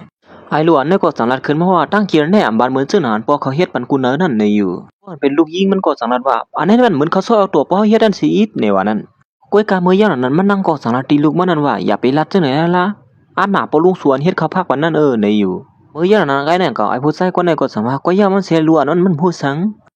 เขายันนั้นไอ้ผู้ใส่คนไหนก็สังเลยเอากบผีมาปั่นมันนั่งกินตัวเขายันนั้นมันนั่งก็สังยุกกอกผีได้เสียมาตาบตัวของหือดีกว่าจะไล่เขาละมันดีวันเหมือนผมมันเฮ็ดนั่นไหนมันนั่งก็นาหูนาห้ามให้นั่นไอ้ผู้ใส่คนไหนก็สังเลยถามมันนั่งว่าเป็นชื่อหือพ่อน่ะ2 วัน 5มันนั่งก็อำไล่ลาดนั่นก็ว่ามันอำบานในนั้นมันนั่งก็เกี่ยวอกเกี่ยวใจผู้ใส่คนไหนจังนั้นว่าเฮาตีกว่าเหตุการณ์กว่านะมันนั่งสังไรลัดในป้าไอ้ผู้ใส่ก็ในว่าคำขึ้นในมันตีกว่าโคบทบก้นหนึ่งเตรียมไปจ้องปอกมาเฮือนตีปอกมาลึกอีกหนึ่งเขาตุ้ยถึงบรรลุยิงมานั่นในอยู่ชีละเจ้านั้นยอมันนั่งก็สังไรไปออกเฮือนกว่าอยู่เย้าเฮ็ดนั่นสิถึงมาย่ำกลางข้างย่ำเพื่อมันนั่งก็ทบกวนมาแหละเมาตีว่าอะไรล่ะเนาะมันนั่งก็สังไรมาตีเฮือนสิเมาเราอย่างละหันผมมันนั่งเปิดอยู่เฮ็ดนั้นย้อนปัวมันนั่งเมาเราเลยเสือซับผมมันหนาลาเผื่อถึงเปิดไฟกว่าผมมันดีมีไว้เย้าย้อนปัวมือกาป่นมาป่าหลังมือพ่อนมันนั่งเมาเรามานั่นผมมันนั่งเปิดตั้งขึ้นตัวถึงมันนั่งปอกมาเฮือนเสมาเปิดด้วยถึงลุ่มลามมันนั่งอยู่ตาเสด้วยถึงมันกูจื้อกูลองถอดปันซอกตีนมันนั่งก็สัมป้อมกึดเหมือนมันนั่งป้องว่าโหขึ้นโหไข่น่ะอาล่าในนั่นกุ้ยหนังเก่าผมมันก็เลยเฮ็ดปันกูจื้อกูลองเอานำมาจุบมาจับปันหน้าผากมันนั่งเฮ็ดนั้นกุ้ยกาตอนตาปอกกำในมันหือดีกว่าเหมือนมืออ่อนตั้งเย้ามันนั่งโหขึ้นโหไข่ว่าโหขึ้นโหไข่ก็เหลียวมันให้นั่นกุ้ยเย้าเพราะอย่างนั้นมันนั่งก็ต้องเลยหันยาเกเมาตามไว้อยู่ที่เนื้อเพิ่นนั่นย้อนปัวมือพ่อนมันนั่งเมาซึ่งในนั้นผมมันก็ต้องเลยเอายาเกเมานั้นหางเฮ็ดไว้ปันมันนั่งอยู่ดาเซเฮามานั่งกินยาเกเมาในคึดๆจำๆกันในเย้าก้อยกาปอกกับในอ่านตามวางไว้อยู่ที่เนื้อเพิ่นนั่นแท้อีเป็นย้อนปืนตามมันไล่เลยเปลี่ยนก้อยเขาอย่างนั้นมีเมปาก้อยให้การเฮือนนั่นก้อยมาถามมันนะเป็นสังไรกินแล้วน้ำบ่เป็นขนาดนั้นไม่เลี้ยงเฮานางก็สังนาคำขึ้นให้กว่ากินเกี่ยวกันในเฮ็ดซ้ำเอายาเมามาปั่นไว้ให้ก็ว่าเมปาก้อยให้การเฮือนนั่นจังไรนี่มันนั่งว่าอันน่ะยาเมามาตามบัดดาสินั่นเป็นผมมันนั่งนั่นก้อยในอยู่มื้อเหลือในขอมอยู่แหละเพิ่นก็จังมาตามปันในเย้าเมปาในตั้งสืบลัดในป้าแทงว่ามันก็ซื้อหังก้อยก็เหลือมันก้อยยาเมานั่นเฮาก็บ่ฮู้ลองตามมันเต้ๆในอยู่มันนั่งสั่งถามว่าเขาซะบ่เป็นตาไหนเตือนหาในมาเมปาในก็สังในลัดในมันนั่งแทงว่าย้อนปัวปอเลี้ยงเฮานั่นลัดว่าตัวได้กินน้ำปอกคาเมนกันตั้งเราได้ปอกินน้ำในจังเมาในว่านั้นเผลอกินน้ำเราเมาในก็ตอนนั้นก็เลยมึก็ตั้งเสเฮ็ดให้ปันเฮ็ดนั่นกูวันเขามื้อเหลียวในขอมอยู่เผาก็จังเฮ็ดปันสู้เฮียงเขาอย่างนั้นมันนั่งก็สังในวนถึงขึ้นมือพ่อนผมมันลุมลาด้วยถึงมันนั่งมือพ่อนมันนั่งเมาเหล้าอยู่นั่นเมปานั่นจังไรถามมันนั่งว่าจังที่เคยกินซ้ำตัวเนี่ยได้เฮ็ดเลี้ยงในอยู่เขาอย่างนั้นมันนั่งก็เหมือนหางวนถึงผมมันเสือถึงผมมันเลยจังนั้นที่เมปานั่นว่าอำเฮ็ดเย้าอำเป็นสังในอยู่อำสักเตียนเขาเฮ็ดปันเฮาก็บ่ยามกินเฮาบ่ใครกินก็หือแหว่านั้นมันนั่งเอาตึกมุมมองผวนปอกมาเฮิรนอยู่เที่ยงไหลวันก้อยพวกเขาจะรำหายเขาถึงตีปอกมาขึ้นอยู่กว่าบ้าเขาปอกมาก้อยกินก็แล้วมึงเหมือนเมปาในอ่างตีไปออกกว่านั้นก้อยหนังเก่าป้อมลัดกว่าเยี่ยนไรในแหล่สังลัดขึ้นมาว่าอำซื้อก้มกะว่ายาเมาในก้อยกูซื้อกูลองเนเขาตั้ง6 ปีเนี่ยเขาเป็นก้นหางเฮียนกูซื้อกูลองเอาเนเฮือนเฮาในอยู่ลองตั้งกูซื้อกูลองในเปลี่ยนว่าเขาฮักลูกฮักเมียเต้ๆเขาเอานะหมู่ซึ่งเฮาก้นเฮ็ดกันเฮือนเลยหันเตอหน้าเตอตาเขาเอาลองในนั่นมันนั่งก็เมื่อได้ยินเขาว่าเมปานั่นน่ะจังนั้นก็นึกแค้นเทียงแฮงหามันนั่งเสือถึงผมมันนั่งมาเหลือเก่าแทงอยู่เย้าเห็นนั่นเสียมันนั่งก็2 ไรปอกมาด้วยยุกมันอันนอนกองกันไว้อยู่นั่นเยอะก็2 ไรด้วยลงกว่าแค่หางผมมันอันตั้มวางไว้แบบที่เหนือเพิ่นนั่นนึกแค้นเทียงแฮงมันนั่งเสือถึงมาแทงเหลือเก่าย้อนปัวมือป่นมาปะหลังนั้นมันนั่งต้นหันถึงกาขานผมมันสิปอกสมาผมมันที่เฮ็ดอีสังในก็มันนั่งก้มหันถึงสิปอกป้องๆหล่าๆอยู่ที่นั่นก้อยมีอยู่อันนึงผมมันนำเยอะหลายๆ2 ไรลัดที่มันนั่งว่าเป็นสังไรสวนดูเขาไหนกว่าหาไอ้ผู้ใส่กว่านั้นตั้งว่าเฮาไหนเป็นโปเตเต้เขาสุเฮ็ดในปอดันว่าเขานั้นเป็นโปเตเต้ลูกเฮาอย่าลงหม้อมื้อย่างนั้นมันนั่งก็จังได๋เอกล่ะบันผมมันว่าผมมันนั้นเป็นคนนำมีรองมีตังในอยู่ซ้ำซะย้อนเปิ้นเขาในห้องมาอยู่ซ้ำสู่ก้อยในอยู่เหมือนจะเสียมันได้ยินเขาว่ามีน้ำมาลัดขึ้นมาซึ่งนั้นยาก็มันใส่สังลัดขึ้นมาว่าสังว่าวันนึงเฮาฮู้ว่าสุเลยดังดูเฮาในกว่า3 เสือกันได้ผู้ใส่คนนั้นสิเนื้อเสือเขานั้นมีเฮาในแต่เฮาเดินเตรียมอยู่ซ้ำสู่เฮาติดพาดออกกว่าที่เนื้อสัตว์ปานสู่ก้อยยาวในอยู่สิมันใส่ละจังนั้นยาก็สังไรไปออกกว่า มันนั่งวนหันถึงขึ้นจังไหนเอาก็สังไรห้องหายอยู่ห้างก็เหลียวมันแหละเอาเขี้ยวหางผมมันงบหนาลงมาเห็นนั่นเป็ดอยู่เย้าเฮ็ดนั่นเสนางหือตีหายลองทั้งสองถึงนั้นมันนั่งก็สังไรมันนั่งตีปีโนนั่นสิอันที่เรียนด้วยเพียงอันคึกเข้มอันห้องว่าก็หักยุ่มยำมือเลี้ยวซ้ำเป็นก็จังเก่าย้อนปัวพ่อเยี่ยมนั่นหมักตามันนั่งอ่องไว้แหละด้วยขุดใจคนนั้นเรียนจนมันนั่งนั่นมาหันแหละมันนั่งซ้ำบ่าเฮ้ยเป็นสังไรเฮาบ่นถึงเขาแล้วนี่ก้นก่อนเลียดติ่งจนเฮาวังอย่างนั้นเป็นเขาห้าตัวเห็นอาอยู่เหมือนเขาผัดออกกว่าที่เนื้อสัตว์ปานเฮาเป็นสังไรเฮาตื่นเสือบ่เป็นทันได้ล่ะว่านำถึงว่าเขายันมันก้อยหนังเก่าไอ้ผู้ใส่เป็นหลายก่อนเป็นก็หักเก่ามันนั่งอันมาอยู่จอมเขานั่นก็สังไรไปเขามาหามันนังเอ๊ะสุตันปอกมาเบิ่เลยล่ะนี่อ๋อเฮาก็ใครมาเรียนด้วยเพียงในอีดูอาดก็เมาเหล้านะเฮาเมื่ออย่างนั้นไอ้ผู้ใส่ก็ในก็สังไรละตีมันนั่งว่ามันตีเรียนเป็นก็ในอยู่เฮ็ดนั่นเสเขาตั้งสองก็สังไรเรียนจอมกันอยู่เฮ็ดนั้นก้อยกามือพ่อนเขาเรียนจอมกันอยู่นั่นก้อยหนังเก่าไอ้ผู้ใส่ก็ในก็เอาลอกมันเปลืองอยู่ให้นั่นติ๊กๆแหละถึงที่มันนั่งซ้ำบ่ตกตกใจลงกว่าย้อนปัวลอกเพ่งกว่ามาในอ่ะเหมือนจังเหมือนอันมันนั่งเรียนจอมผมมันนั่นเขาอย่างนั้นมันนั่งก่อสังไรถามผู้ใส่ก็ในขึ้นมาว่าเพียงอันในสุเรียนไรห้ามือพ่อเฮาตาหัวนั่นสุเรียนจอมเฮากูวันจือหือก้อยกากวนก่อนเรียนจอมมันนั่งน่ะคือที่เจอไอ้ผู้ใส่ไปแล้วนั่นเป็นผมมันก้อยน่ะนะอีอย่างนั้นมันนั่งก่อสังไรดอกตีเนอร์เจ้าน่ะมือพ่อเฮาตาหัวนั่นอำนั้นก็คนเรียนจอมเฮานั่นเจอเขาหาในตัวเป็นผู้เฮานั่นติๆฮะเห็นไอ้อยู่ห้างก้อยเหมือนจนตายผู้ใส่ก็ในก็กลัวไล่มันลวงเลยแหละสังลัดขาลอกไล่เลี้ยงเลี่ยมันอยู่เยอะเฮ้เฮาเตรียมเรียนเลยจื้อหือล่ะย้อนปัวสุนังหิมค้างเฮาแล้วเฮาก็จังเนียกันแล้วเนียกยามมือสูดีๆกันน่ะมันก็เขาอย่างนั้นมันนั่งก็สังขึ้นวนขึ้นมาขึ้นว่าเฮาวนอีสังอยู่นั้นในผู้เฮานั้นเขาเรียนจริงในทำเป็นในอยู่มันนั่งวนว่าผมมันนั้นเรียนอันไหนอำเป็นสิปอกในวันนั้นมันนั่งก็สังว่ากวนอันตีคำตุกคำหยับตุกคำมาจอมเฮาเรียนจอมเฮามานั่นเป็นไอ้ผู้ใส่เป็นหลายในก็ยอมเจอเผอนี่เหี่ยวก้อยกะเขายันมันนั่งก่อมใครลาดอีสังนำนังเก่าสังลาตีเพื่อได้ก็ในแทงกำนึงว่าคำในก็ลึกเยาเฮาเลยนอนคับความให้บ่ได้กว่ามื้ออย่างนั้นมันนั่งสั่งว่าสู่เขาย่ำในเฮามีนาการภายนอกเฮาเตรียมบ้านเฮือน2-3บ้านนะด้วยถึงลูกยิงเนี่ยลูกชายเฮาอีกนึงเลยนะอันนี้ก็สั่งว่าโอ้โหอย่างนั้นมันนั่งก็จังไรลาเตียนผู้ชายคนไหนว่ามันดีกว่าเหตุการณ์ดังตีเฮาด้วยถึงบรรลุยิงเลยลูกชายมันอีกนึงน่ะอยู่ก้อยว่าฮู้ว่าไอ้ผู้ชายคนไหนเหยาตีให้ลูกยิงเลยลูกชายมันเป็นหลายนั่นมันนั่งตามเสือถามว่าไอ้ผู้ชายคนไหนตีด้วยถึงลูกมันหลีไอ้ผู้ชายคนไหนมากินเกี่ยวกับดังไตก็มันก็ว่าลูกมันนั่งมาอยู่เกี่ยวจอมให้นั้นอำอ่อนก็ส่งที่ห้องเฮียนพ่อเฮียนนั้นเขาก็จังไรอุกุมไตก็มันบ่ชุดด้วยถึงล้วนก็ในว่าเฮ้ยมันใช้สังนาตีไตก็มันบ่มันด้วยถึงล้วนก็ในอำไทยด้วยถึงเหตุการณ์หือนังเก่ามันใครเงินใครต้องขนาดนึงก้อยนี่อยู่เขาอย่างนั้นก่อนเป็นปีไอมันนั่งก็จังไรมาถามไอ้ผู้ชายเป็นไรนั่นว่าห้ามกว่าห้องเฮียนเตะค่ะปู่ลุงเจ้าหน่ายผู้ชายก็ในก็สังนั้นขึ้นว่าสั่งติกว่าให้ห้องเฮียนต่ำมีตังซื้อเหมือนมากินขมุนข้าวป้องให้ในหั่นล่ะมาอยู่ที่ไหนมีตังซื้อจังกวนเฮาเสิร์ชสัตว์ปานไหนหรือเฮามีตังซื้อสั่งติกว่าเฮียนอย่างลีกนั่นหมอก็ไล่ลีกนั่นเขาอย่างน้องยีมันก็จังละขึ้นมาว่าเสิร์ชเตียวพี่ชายม่วนตั้งในปอเฮาเนี่ยอำปานเฮาตั้ง2ก็กินไอศครีมยากกว่าเฮากว่าห้องเฮียนอยู่ให้นั่นติ๊กๆวันเหมือนอะไรกินน้ำปีเสิร์ชมีตังซื้อเตลองในแหว่านั้นก้อยกะขำหูตัวเขาหลอนไอ้ผู้ชายก้อยในเฮ็ดนั่นมันในวันหลังนั่นจะเลยทุกข้ากะหือในนั่นนั่นก็หนังเก่าเมปาก้นเฮ็ดการเฮือนั่นก็สังไรกับสืบมาหาไอ้ผู้ชายก้นให้ไอ้ผู้ชายก้นในก็หันว่าเมปาก้นเฮ็ดการเฮือนั่นกับสืบมาในสังไรฮาลูนั่นก็ยังไกลๆอยู่เย้าเฮ้ยนี่เอาตั้งเรียนนะปู่ลุงปันสวยกว่านั่งเรียนตั้งปุ่นเลยนะปู่ลุงได้เฮ็ดอุบน้องลาการอีกนึงแนวนั้นเมปานั่นสังไรกับสืบมาว่าที่ห้องเฮียนกับสืบมาว่าคนชายอ่อนและคนหญิงอ่อนนำกว่าห้องเฮียนในนั่นกับสืบหาคนหญิงเฮาก็อำไรสิพวกลองในสุดด้วยถึงบันอีกนึงรั่วในบุอย่างน้อยผู้ชายคนไหนก็จังว่าอย่าไปลัดน้ำมันก็ได้ขับขึงการมันก้อยในเย้าอย่าก็สังไรลัดในป้าว่าลองในอย่าไปลัดในเมลัวนั่นมันไกลกว่าที่ขับขึงห้างก้อยเลยวันก้อยในเย้าปอลุงก็ในสังไรถามมันว่าสุดได้สุกยุงซ้ำไอล้วน2ก้อนในเตะหาในมาไอ้นี่ก็จังขึ้นว่ากูใครสุกยุงซ้ำอีสังตีเลยเขาขันหันพวกใครเงินยันจวนเขาก่อนนั่นเองเขา2ตัวเนี่ยจวนหันในวันตั้งนาเขาก็อยู่ซ้ำเมเขาได้ก็มีลูกขึ้นมาเหมือนลูกเขาเนี่ยก็อยากเอาลูกเปิ้นให้เขาเห็นในวันนั้นอันนี้ก็จะรูปยังไงกว่าคนซ้ายเขาเนี่ยแกเตะตั้งเปลี่ยนหลายวะเนี่ยก็ว่าเนี่ยเมื่อเหลียวเนี่ยห้าได้สืบว่ากินทั้งที่เลยในเมื่อว่านั่นก็เขาก็เล่นลั่นกะเหล่ากี่ว่าห้องกว้างสว่างเขาเลยก็ฮะเขาเลยยินมาว่าลั่นกะเหล่ากี่ที่นั่นตึกปืดเมาๆก็สาวห้างนี้ได้มีน้ำหนาในวันนั้นอันนี้ก็สังนั้นว่าสุสงก็ก่อวันตั้งเลยนะเกาดีวันล้วน2ตัวในเมื่อส่งเสียวันกองก็ซ้อมหลังสูงกว่ากำลิ้นเนี่ยตัวนตาล้วน2ก้อนในก็ปมเมียมอยู่เฮือนอยู่2ไอ้เปลาก็เปลี่ยนลายเหมือนกันทั้ง2ก้อนเมาเราลงขึ้นมาสิผู้หญิงก็ในอันไม่เรียนค่ะปลุงนั่นสิเย้าปลุงนั่นไอ้ในก็รวมดำอะไรใครลัดหลีตัวล้วนน้องน่ะไอ้ล้วนในก็ไม่ฮู้ตัวเขาตื้อเฮาปลุงในเรียนจอมเขาอยู่เฮ็ดนั้นไอ้ผู้ชายก็ในก็หันว่าเมล้วนนั่นน่ะมีเฮือนอยู่เลยคันเรียนน้องน่ะก็อย่างนั้นคันเฮ็ดนาหลีตาวาน้องก็มันได้ห้ามเตียวน่ะเก่ามาใครเรียนลวงเรียนไว้ชูแล้วซะในห้ามมันควักเรียนปื้อปีนตาหายไว้นะน้องน่ะขา2ก็พี่น้องแล้วก็เมเขาก็ซ้ำมีเฮือนปอเขาก็ซ้ำไปเปได้อยู่2ไอ้เปลายก็ขี้ลิงหุ่นละก็ไม่ได้ไอ้นี่ก็สังไรที่ล้วน2คนนึงเขาที่ลัดในสวยเขาที่ตีน่าเฮือนจอมเมสวยในป้อเขาตีน่าเฮือนจอมเมสวยเป็นโผเมสวยเยอะน่ะเด้ ตีนนาเฮือนนักเสียตั้งบ่ในก็เป็นเก่าก็คับขึงเอาสู่2ก้อเลยออกมื้อนอนเหนือจันเนี่ยกูซื้อกูร้อนนั่นเฮาที่เป็นคนก็จะตัดสินใจกวยเนี่ยยาวป้อสู่2ก้อพี่น้องเฮ็ดนาซะตัวเก่าแท้แรกก็ห้ำปาถือเตเนี่ยหลวงนั่นเนี่ยห้อมฮู้เนี่ยเมื่อเดียวกว่านั้นกวยนังเก่าไอ้ผู้ใส่ก็ในก็จังได๋อีกล่ะเขา2ก้อพี่น้องเที่ยง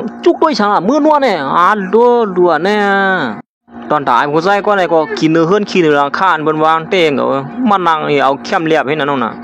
ด้วยช่างเที่ยงได้มหันห้าอีลัวนี่ก็ห้องให้ปีซะอย่างนั้นแต่ก็ตาพี่ไอ้มันก็สามารถปลุงคนได้เป็นคนก็เฮายังฮู้จักเฮาได้มาเมื่ออย่างนั้นตอนตาน้องอีมันได้ห้องให้ยาวน่ะมันใส่จังว่าอย่าไปห้องให้น้องยิงเหรอน้องอีมันจังว่าปลุงก็ได้สั่งไปให้บ่เป็นตานั่นนี่เมื่อเหลือเนี่ยข้าจะถึงปอเฮาในว่านั้นเมื่อปอเขาอยู่เจ้าในอำพันถึงกาขันปอเขาลงหนอเมื่อเหลือมาหาเจอถึงนะพี่ไอ้มันก็สังหารขึ้นมาว่าพี่ไอ้ก็เจอถึงเหมือนกันก็เนี่ยเมื่อเหลือปอติปอกมาเฮาขึ้นแน่ในว่านั้นปีความฮู้เหมือนกันปีบ่นว่าอำเภอสร้างได้เขาตึงติปอกมาเฮาพี่น้องอยู่นะก้อยหมูซุ่มเขาหัวปอกเขาซ้ำบ่แปดเมเขาเสควายอยู่ต่างตีแปดเหย้าตึกมุงมองอยู่เฮ็ดนั้นปอกเขาปอกมาแต่เฮาติให้เขามาใครอปุ่มมือพ่อเนาะตินอนเป็นปอกเฮาถ่วมเฮ็ดนั้นเสเขา2ก็พี่น้องก่อมจังปึงพอแลตุ้ยถึงลุ่มลากันห้างก้อยเขาเฮ็ดนั้นอยู่เหย้าปะหาปอเฮาปอกมากไว้ล่ะปอเฮาในเฮ็ดปันเฮากูซื้อกูลองหนังเฮาใครเป็นเจ้าเหย้าค่ะเฮ็ดนั้นเขานอนรับไปนั่นเยอะถึงเก่าหน่อยมึงเลี้ยงมามือพ่อนมากินข้าวนั่นก็ไอ้ผู้ใส่ก็ในก็นาเฮ็ดด้วยเขาในก็ฮัดกินก็จังให้จื้อการเลยกันขี้กันยี่ห้อยกินมือย่างนั้นก็หนังเก่าเมเขาอ่านกว่าเฮ็ดการตีกายนั่นก็สังไรปอกมาเฮินไอ้เนี่ยคนเนียนเลี้ยงกว่าหาเมเขานั่นว่าเฮ้ยให้สร้างสู้อยู่ๆปอกมาเฮินเจ้านั่นแน่อ้อมเจอเฮาว่าปอกมาย่ำละนี่อีดนี่กว่าล้วน2ก้อในเจอถึงสู่ทั่วเด้อนี่มันนั่งก็สังไรปอกมาตีเฮินหน้าการก็บ่ใครแคมเสกะหือมากินข้าวซ้ำลูกยิงมันเลยลูกชายมันไหนเย้าป้อมหือสางในตีกว่าเหตุการณ์ขึ้นเย้าในเสลัดใหญ่ผู้ชายปลาไหลนั่นหนังนานอยู่เย้าตอนตาไอ้ผู้ชายก็ในก็ลัดขึ้นมาแล้วเริ่มอย่าไปไม่เสือเฮาด้วยถึงลูกสุนัยดีนะเว้ยใครกินสังเลยว่าเลยกินได้มีเขายำได้สุเฮยอีดึงนะเฮ็ดนั่นเสเขาก็สังไรมานางเสตับเข้าซ้ำกันอยู่เย้าเขาอย่างนั้นมันนางก็ด้วยหันแม่เลยลูกยิงเลยลูกซ้ำมันก็เหมือนเรียบเตี่ยมีตั้งซื้อเหมือนลูกกูเฮไว้เลยมันนั่งเลยหันเจ้าหนังเย้าเลยจังไรถามลูกมันว่าเฮ็ดสังวันเหมือนได้เป้งเงาล่ะลูกยิงเลยลูกซ้ายเขาอย่างนั้นลูกมันตั้ง2ก้อก็อมละได้สังตอนตายิ่งอ่อนนั่นก็ขั้นกินเขานั่นแล้วปล่อยเจ็ดโจ้นั่นสิไอ้เนี่ยก็เนี่ยก็ตามปากเมามันนั่งทำมาเฮ้เป็นสังแล้วได้ลูกเยอะลุ่มลีอกลีเซอร์ที่แล้วล่ะนี่เมื่ออีลัวในอังลาดอยู่นั่นก็หนังก็ไอ้ผู้ชายก็ในจังลาดขึ้นมาเฮ้สุก็สุอย่าไปไม่เสือทำน้ำอยู่เยอะเขามีตั้งเสื้ออยู่นั่นนะเขาลีอกลีเซอร์เขาอยู่มันเสื้อนั้น5ใจอ่ะเนี่ยในวันนั้นเขาอย่างนั้นไอ้ผู้ชายก็ในก็รับตาสร้างสุลัวนั่นเลยลัวนั่นก็เป็นโกเสียสังไรย่อมกว่าให้นั่นอยู่เยอะว่านํถึงว่าเขาอย่างนั้นก็หนังก็เสียงพงมานั่งก็สังไรหลังขึ้นมาแทนกำนึงที่ห้องการนั้นมีลองสู้ยุงแหละมานั่งโดยให้เห็นแดดกว่าขึ้นในเย้าผักด้วยถึงบรรลุยิงเลยลูกชายมันอีกนึงในวันนั้นเมียนอ้วกเมียนใจผู้ชายก็ได้ปิดเจอเลยอย่าไปไม่เจอแล้วนะเดี๋ยวเขาได้ตุ้ยถึงลุ่มลาเกยในวันนั้นไว้เสียมันนั่งไปเอาความหึงสานั้นก็หนังเก่าหน้าตาผู้ชายก็ในก็เหมือนหานในเย้าอ่ะสุอย่าไปรัดข้อความอีสั่งเสือออกมาน่ะสามเสื้อนั้นได้อย่าว่ากำปัดฟ้าหมูจุ่มสู่2ตัวพี่น้องละไอ้เขา2ตัวพี่น้องในก็เป็นกูที่เดียวว่าอยู่เย้าสุนัยเหมือนปอสุ่มพินเปิงเตะมือในเย้านายนั่นก็เมื่อพ่อมันนั่งมาเหตุการณ์มันอยู่ที่ห้องการนั้นก็หนังเก่าเมปาคนเหตุการณ์เฮือนึงก็สั่งไรกับเสือมาหามันนั้นลาดวันลูกยิงมันมือแล้วเนี่ยป้ออยู่ลีมีไว้ที่ห้องยาใครขึ้นชุงน่ะอะไรในเย้าลมหนาวมันขึ้นชุงนี่ฮะนี่ก็ที่เน็ตป้องมือมันเหลียวเนี่ยนั่นเนี่ยว่าเนี่ยมันนั่งอ่อนเนียนเลียนของเขามาหาลูกมันว่าลูกยิงเป็นนิสัยพ่อหรอให้ลูกมันนั่งไรหันจังนั้นก็สั่งไรอีกล่ะในป่านนั้นเฮ็ดสายลูกยิงเขาเป็นจังไหนล่ะเนี่ยหมอยาได้จังลัดขึ้นมาว่าที่เน็ตต้องได้ชายล้วนเนี่ยมันจับเสื้อเมียไว้เลยถึงที่เฮ็ดให้ล้วนเนี่ยมีลมหนาวสูงนะจังไหนมาเนี่ยปวดมา10 ชั่วโมงเยอะเนี่ยเฮ็ด3 วันมาห้องยาหมอยานั้นตั้งป้องหลักครับป้าแทงว่าล้วนก็ป้อมอยู่ลีย่าเป็นสังไรปานกินไอศกรีมอยู่ตั้งวันให้ไหนมันนั่งก็เป็นตกเสือลงขึ้นมาเสียวอีสังก็มันนั่งสังนั้นเนี่ยว่าผู้เฮาก็บ่ลาดไว้อบสิห้ามปันล้วนกินเนี่ยป้าได้จังลัดขึ้นมาว่าเนาะเป็นไอ้ผู้ชายเป็นหลายนั่นก็ตีเลี้ยงล้วนนั่นเนี่ยอยู่เขายังได้หันเขาซื้อเลี้ยงตั้งวันตอนตัดเดียวเอาใจคนใจเลยคนยิงอ่อนเนี่ยหมอยานั้นจังว่าล้วนเนี่ยเปลี่ยนมาหลายวันเยอะเนี่ยหมูจุ่มสู่ซับป้อมตัวเฮียท่ามาสังว่าเธอเห็นในอินแต่เนียนจวนเมื่อเอาที่ป่าเฮียวล่ะสูเขาอย่างนั้นมันนั่งก็จะถามถึงไอ้ผู้ชายเปลี่ยนหลายนั่นอยู่เย้าป้าในสังไอ้ลาดขึ้นมาว่าไอ้ผู้ชายก็นั่นว่าอีลัวในปีอีรอดก็อย่างเป็นสังมันกว่ากินเกี่ยวกันดังเปิ้นตีปังปล่อยมันเย้าในอยู่มันนั่งเลยผู้ชายก็เปลี่ยนตกสลงขึ้นมาแทงอีสังก็เห็นแนวน่ะผมก็ได้ก็เหมือนผู้เก่าให้อีหลังเด็กใครว่าก็ที่เปิ้นเขาอย่างนั้นมันนั่งก็สังไอ้ถามลูกยิงมันว่าลูกยิงเป็นชื่อหือพ่อหนอในลูกแม่เห็นแนวนั้นในองค์นั้นสานั้นจ่อมีตั้งชื่อจะหือเขาอย่างนั้นอีลัวในก็สังไอ้ลาดขึ้นมานะแม่ข้าจะถึงป้อก็มาแล้วนะยังก็จังได้ถามหาว่าปอเขาตีปอกมามือแล้วในอยู่เมื่ออย่างนั้นตอนตามมันนั่งก็สังวนอยู่ว่าสังว่าเป็นโผมันนั่นแต่เต็มย้อนเฮาลูกมันได้พอดมาถึงด้านในปานอีออดก็เอากะหาหมอยาวบ่ถึงว่าติเป็นจังไหนอีละลูกยิงเก่านี่อยู่นั่นยาว มันนั่งก็สังป้องอยู่ว่าเฮ็ดสังสูสัมป้อมปอกมาเฮิรนสิปอกละในอยู่เพราะอย่างนั้นตอนตายผู้ชายไปแล้วก็กินเกี่ยวสิปอกมาเฮิรนในหันมันนั่งขี้เหงาไว้อยู่นั่นจังเรียนเข้ามาหามันนั่งเฮ้ความปันอินนะสัวห้ำหูเตี้ยๆว่าลูกสูนั่นกินตั้งกินได้บ่ไรเนี่ยเพราะหูได้เขาเลี้ยงนำให้ได้กว่านึงในที่ใครวันนั้นก็ตีเปิ้นมือยันนั้นมันนั่งก็สังนั้นว่าตั้งเตะบ้านมื้อได้กว่าเฮาว่าแต่สู้ออกมืออยู่ต่างตีเนี่ยได้ตีเยอะนะไอ้เนี่ยคนเรียนลาดขึ้นมาก็เลยเฮ้ยเฮาฮู้อยู่นะว่าเฮาผิดกว่าเย้าลงในความบันเฮาอีนึงเลยนะสู้เขายันไม่ล้วนก่อนบ่ใครกว่าห้องเฮียนสิกะหือย้อนเพิ่นจังนั้นเฮาถูกลุยต้วยถึงเขาเฮ็ดซันเลยจำเจ้าออกกว่าเนาะคือล่ะในเห็นย้อนปืนมาในน่ะเนาะล้วนทุกเฮ็ดเนี่ยมันก็จังลัดว่าล้วนมันกว่าโฮมปังป้อยในก็ย้อนเปิ้นล้วนนางคือที่ไรมีตั้งเสื้อนั่นก้วยเฮว่านั้นไอ้ในก็เกาลายเต่งเอาดิเปิ้นล้วนเฮาเฮ็ดตั้งสิตั้งบ่ได้ก็ตอนตัดลูกล่างสู่ก้อยนี่นะสู่วางขวางปานเฮา2ไร่เฮว่านั้นเฮายันนั้นมันนั่งก็ยุ่มกว่าไม่ผู้ใจก็ไหนเฮก็ย่ำมันเสียแหละยันเปิ้นลูกเฮาแหละสู่ก็ย่ำเฮ็ดถึงเดือดในเฮาก็มาเอาดังพิษสูงเก่าไอ้ในก็หิ้มหวานเจียมเอาดิเปิ้นมาจอกขี่มันนั่งกำเดียวน่ะเฮาก็บ่ฮู้อยู่เย้าว่าสุในตื้นลีตัวเฮาอยู่ตาสิไหนอย่าลีมีตั้งเสื้อแต่มามันนั่งเขาสั่งว่าจื้อคือก็เย้าสุตื้นเลยไข่ออกดอกเฮือนน่ะนะอำหึงสังในปอล้วนก็ดิปอกมาเฮือนเนี่ยปอกเขามาหานสู่ไหนเขาดิสลามสิไปเที่ยงในอยู่ตอนตาไอ้ในก็สั่งว่าย้อนเปิ้นล้วนเฮาถูกลีอยู่ที่ไหนสู่ซ้ำเช้าออกกว่าเลยจื้อล่ะนี่มันนั่งไรยินจังนั้นก็เป็นอันปึงเสาไว้แหละบ่หือก็ไอ้ในก็สั่งนั้นขึ้นว่าใจเจืองมันนั่นเตรียมปอกมาเที่ยงหิปอกเย้าในอยู่สุยพี่มาเย้าหยอกเรียนจังไหนเย้าเลยน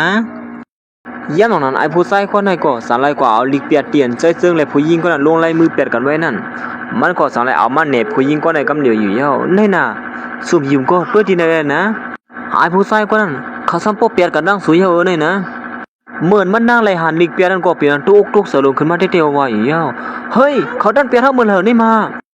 เหมือนมันนั่งมาปักด้วยตีนเสียนไม้นั่นก็สั่งไรหันเตียนมันนั่งลงลายมือไว้นั่นอยู่เย้ามันนั่งก็สั่งมนไรขึ้นมาว่าเขาตั้นก็ลงลายมือในมือเหรอนั่นในอยู่เขาอย่างนายผู้ชายคนไหนก็ตามตั้งพิธีเหนือใจเสือมันเป็นยันเปื่อเฮาแกในเฮาซอยแถมเขาสู่ลงลายมือนั่นยิงยันเปื่อเขาเด็กๆเฮาในเขาเปียดกันดังสูในว่านั้นวัดตีกินก็ผีนั่นน่ะวันเมื่อนั้นมันเซอร์เซียนไม้สังอันเฮาปั่นสู่ลงลายมือนั่นเป็นเรื่องลีกเปียด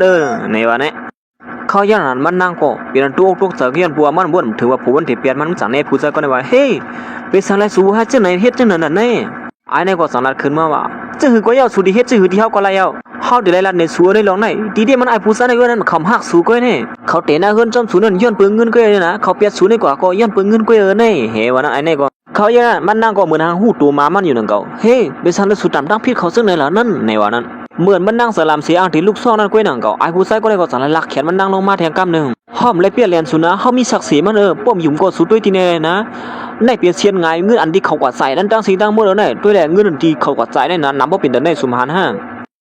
เหมือนผู้หญิงก็ไหนมากี่ด้วยเชียนไม้อันไล่ใส่เงินนั่นก็เป็นนำเต้นำว่ามันนำก็เป็นทุกเสือดูกว่าอยู่เย้าก้อยกลางเงินนั่นเต้เป็นไอเปลี่ยนหลายนั่นเป็นก้นใส่ก้อยขนาดไหนมานั่งมือเลยหันจังนั้นเป็นทุกเสือดูกว่าเฮ้ยม่วนถือว่าเขาที่ใส่เงินนำบ่เป็นแต่ในฮั่นนี่มือป่นมาปลาหลังในเขาเป็นก้นขี้ถี่ใส่เงินนำบ่เป็นแต่ในนะตีเต้มันเยามือป้นมาหือสังนั่นไอ้ผู้ชายก็ในใครออมมออันกะคันเยานาลีชิโกไพ่ชิโกเพียนว่านั่นมันใช่สังว่าเกาตีกว่าหาเงินกันเลยนี่มามือยันอังก็นั่นเก่าเมปาก็ให้กันเฮือนั่นสังละยิบกันเงินเตียนมีนางมันปั่นใส่เสื้อมันนั่นเฮ้ยเมปาก็แล้วนั่นกันเงินเพิกขนาดนั่นในวันนั้นอันนั้นก็เมปานั่นสังว่าเรียกที่เป็นผู้ชายลืมไว้ที่ในข้องเฮาเดียวกับปั่นเขานี่ยันน่ะไอ้นายก็สังว่าอย่าไปไม่เจอข้าเดียวกว่ากับปั่นก้อยค่ะในวันนั้นไอ้นายก็สังเลยเอากันเงินเตียนมีนางมันปั่นใส่เสื้อมันนั่นอยู่เยอะเมปาในก็อำเลยลาดิสังซ้ำไอ้ผู้ชายก็ได้สังว่าก็ไม่ได้กาออมมองเอาได้ไล่ขีนว่าเนี่ยเดี๋ยวก็สายมาตามดังพี่ใจเจอมันเขาเฮ็ดเกียงได้นะเขาใครจ่ายเงินสูในน้ำวันน้ำสุหาในหัวละศักดิ์ศรีมันกำเน่ไอ้กามันนั่งก็บ่ขยุ่มสีจังนั้นว่ามันเป็นความไรเพราะเขาเฮ็ดเกียงไหนเป็นสังไรเขาซ้ำตึกไปเท่าสังไรบ่ทันบัดนั้นอันนี้ก็จังละขึ้นมาแถวยันตัวเขาฮู้ว่าก้นๆสุเลจังนั้นเป็นเฮานั่นแหละเขาจะล้ำก็เขากว่าจ่ายเงินให้เป็นดังสิ่งทั้งหมดสู่กำไปออกกว่านั้นสุใครฮู้ก็แห่ไอ้ก็เกาไล่เต็งเอาดิเพิ่นสองสู้หือเขาย้ำเจ้าเฮาในเอาเงินมาปานเฮาสิเฮาสูในล่วงไล่มือในกว่าเฮาดิลัดในสู้ไว้แหวนะไอ้ได้ก็กูอยากเงินจังไหนเฮามันคาเลยมาหรอเฮาเนี่ยมันเซอร์กวนหันถึงเงินก้อยแหนั้นอะไรไอ้ในเกาไล่เต็งเอาดิเปิ้นยาวกว่ามันจังนั้นดิผู้หญิงก็ได้ว่าหล่อนเฮาเปลี่ยนเรียนสู้เฮาล่วงไล่มือนั่นเฮาให้กูจื้อกูล่วงไล่ตอนตาสู้นะนางหูสู้เตลอดป่นที่ในมือไอ้ผู้ชายก้นๆนั่นน่ะกวนหันถึงเงินสู้นั่นก้นหันถึงเงินจังนั้นสู้ติอยู่จอมเขาเฮ็ดสังตั้งแต่เอาได้กว่าเฮาเตรียมเฮ็ดเฮาสู้เลยหยับเสือเลยทุกข้าเสือเหมือนตั้งอยู่นะก้อยกาตอนถามมานางแต้มเขาเสืออีสังเปลี่ยนบ่นำถึงว่าหลอนใส่เสื้อมันเปลี่ยนมันกว่าง่ายๆเสนอน้ำตามันนางก็จังได๋กิ่งขึ้นหน้าผากอยู่เย้ ถือว่ายามกลางค่ำเย้ามันนางก็สังไรมันนางที่ในเสอุกุมก็ตั้งเมปาคนเฮ็ดการเฮือนนั่นมันนางก็สังไรอุบตั้งเมปานั่นว่าเขาเป็นคนอันหันถึงเงินที่หาได้มาคนในนี่อยู่เมื่อย่างนั้นเมปานั่นจังลัดขึ้นมาว่าเฮาบ่นว่าเขาเสือคนเรื่องนั้นค่ะนะ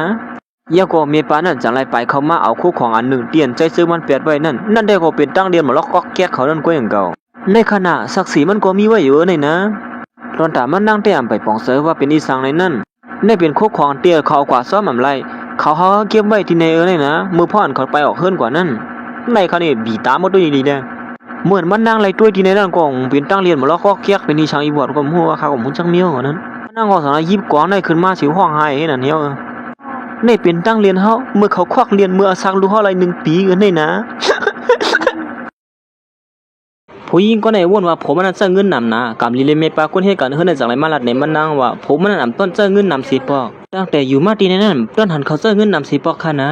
เงินเตียนเขามีนั่นก็เปลี่ยนสู่ปานไว้ตัดซื้อเขานำตั้งกินดัวนั่นก็ในอยู่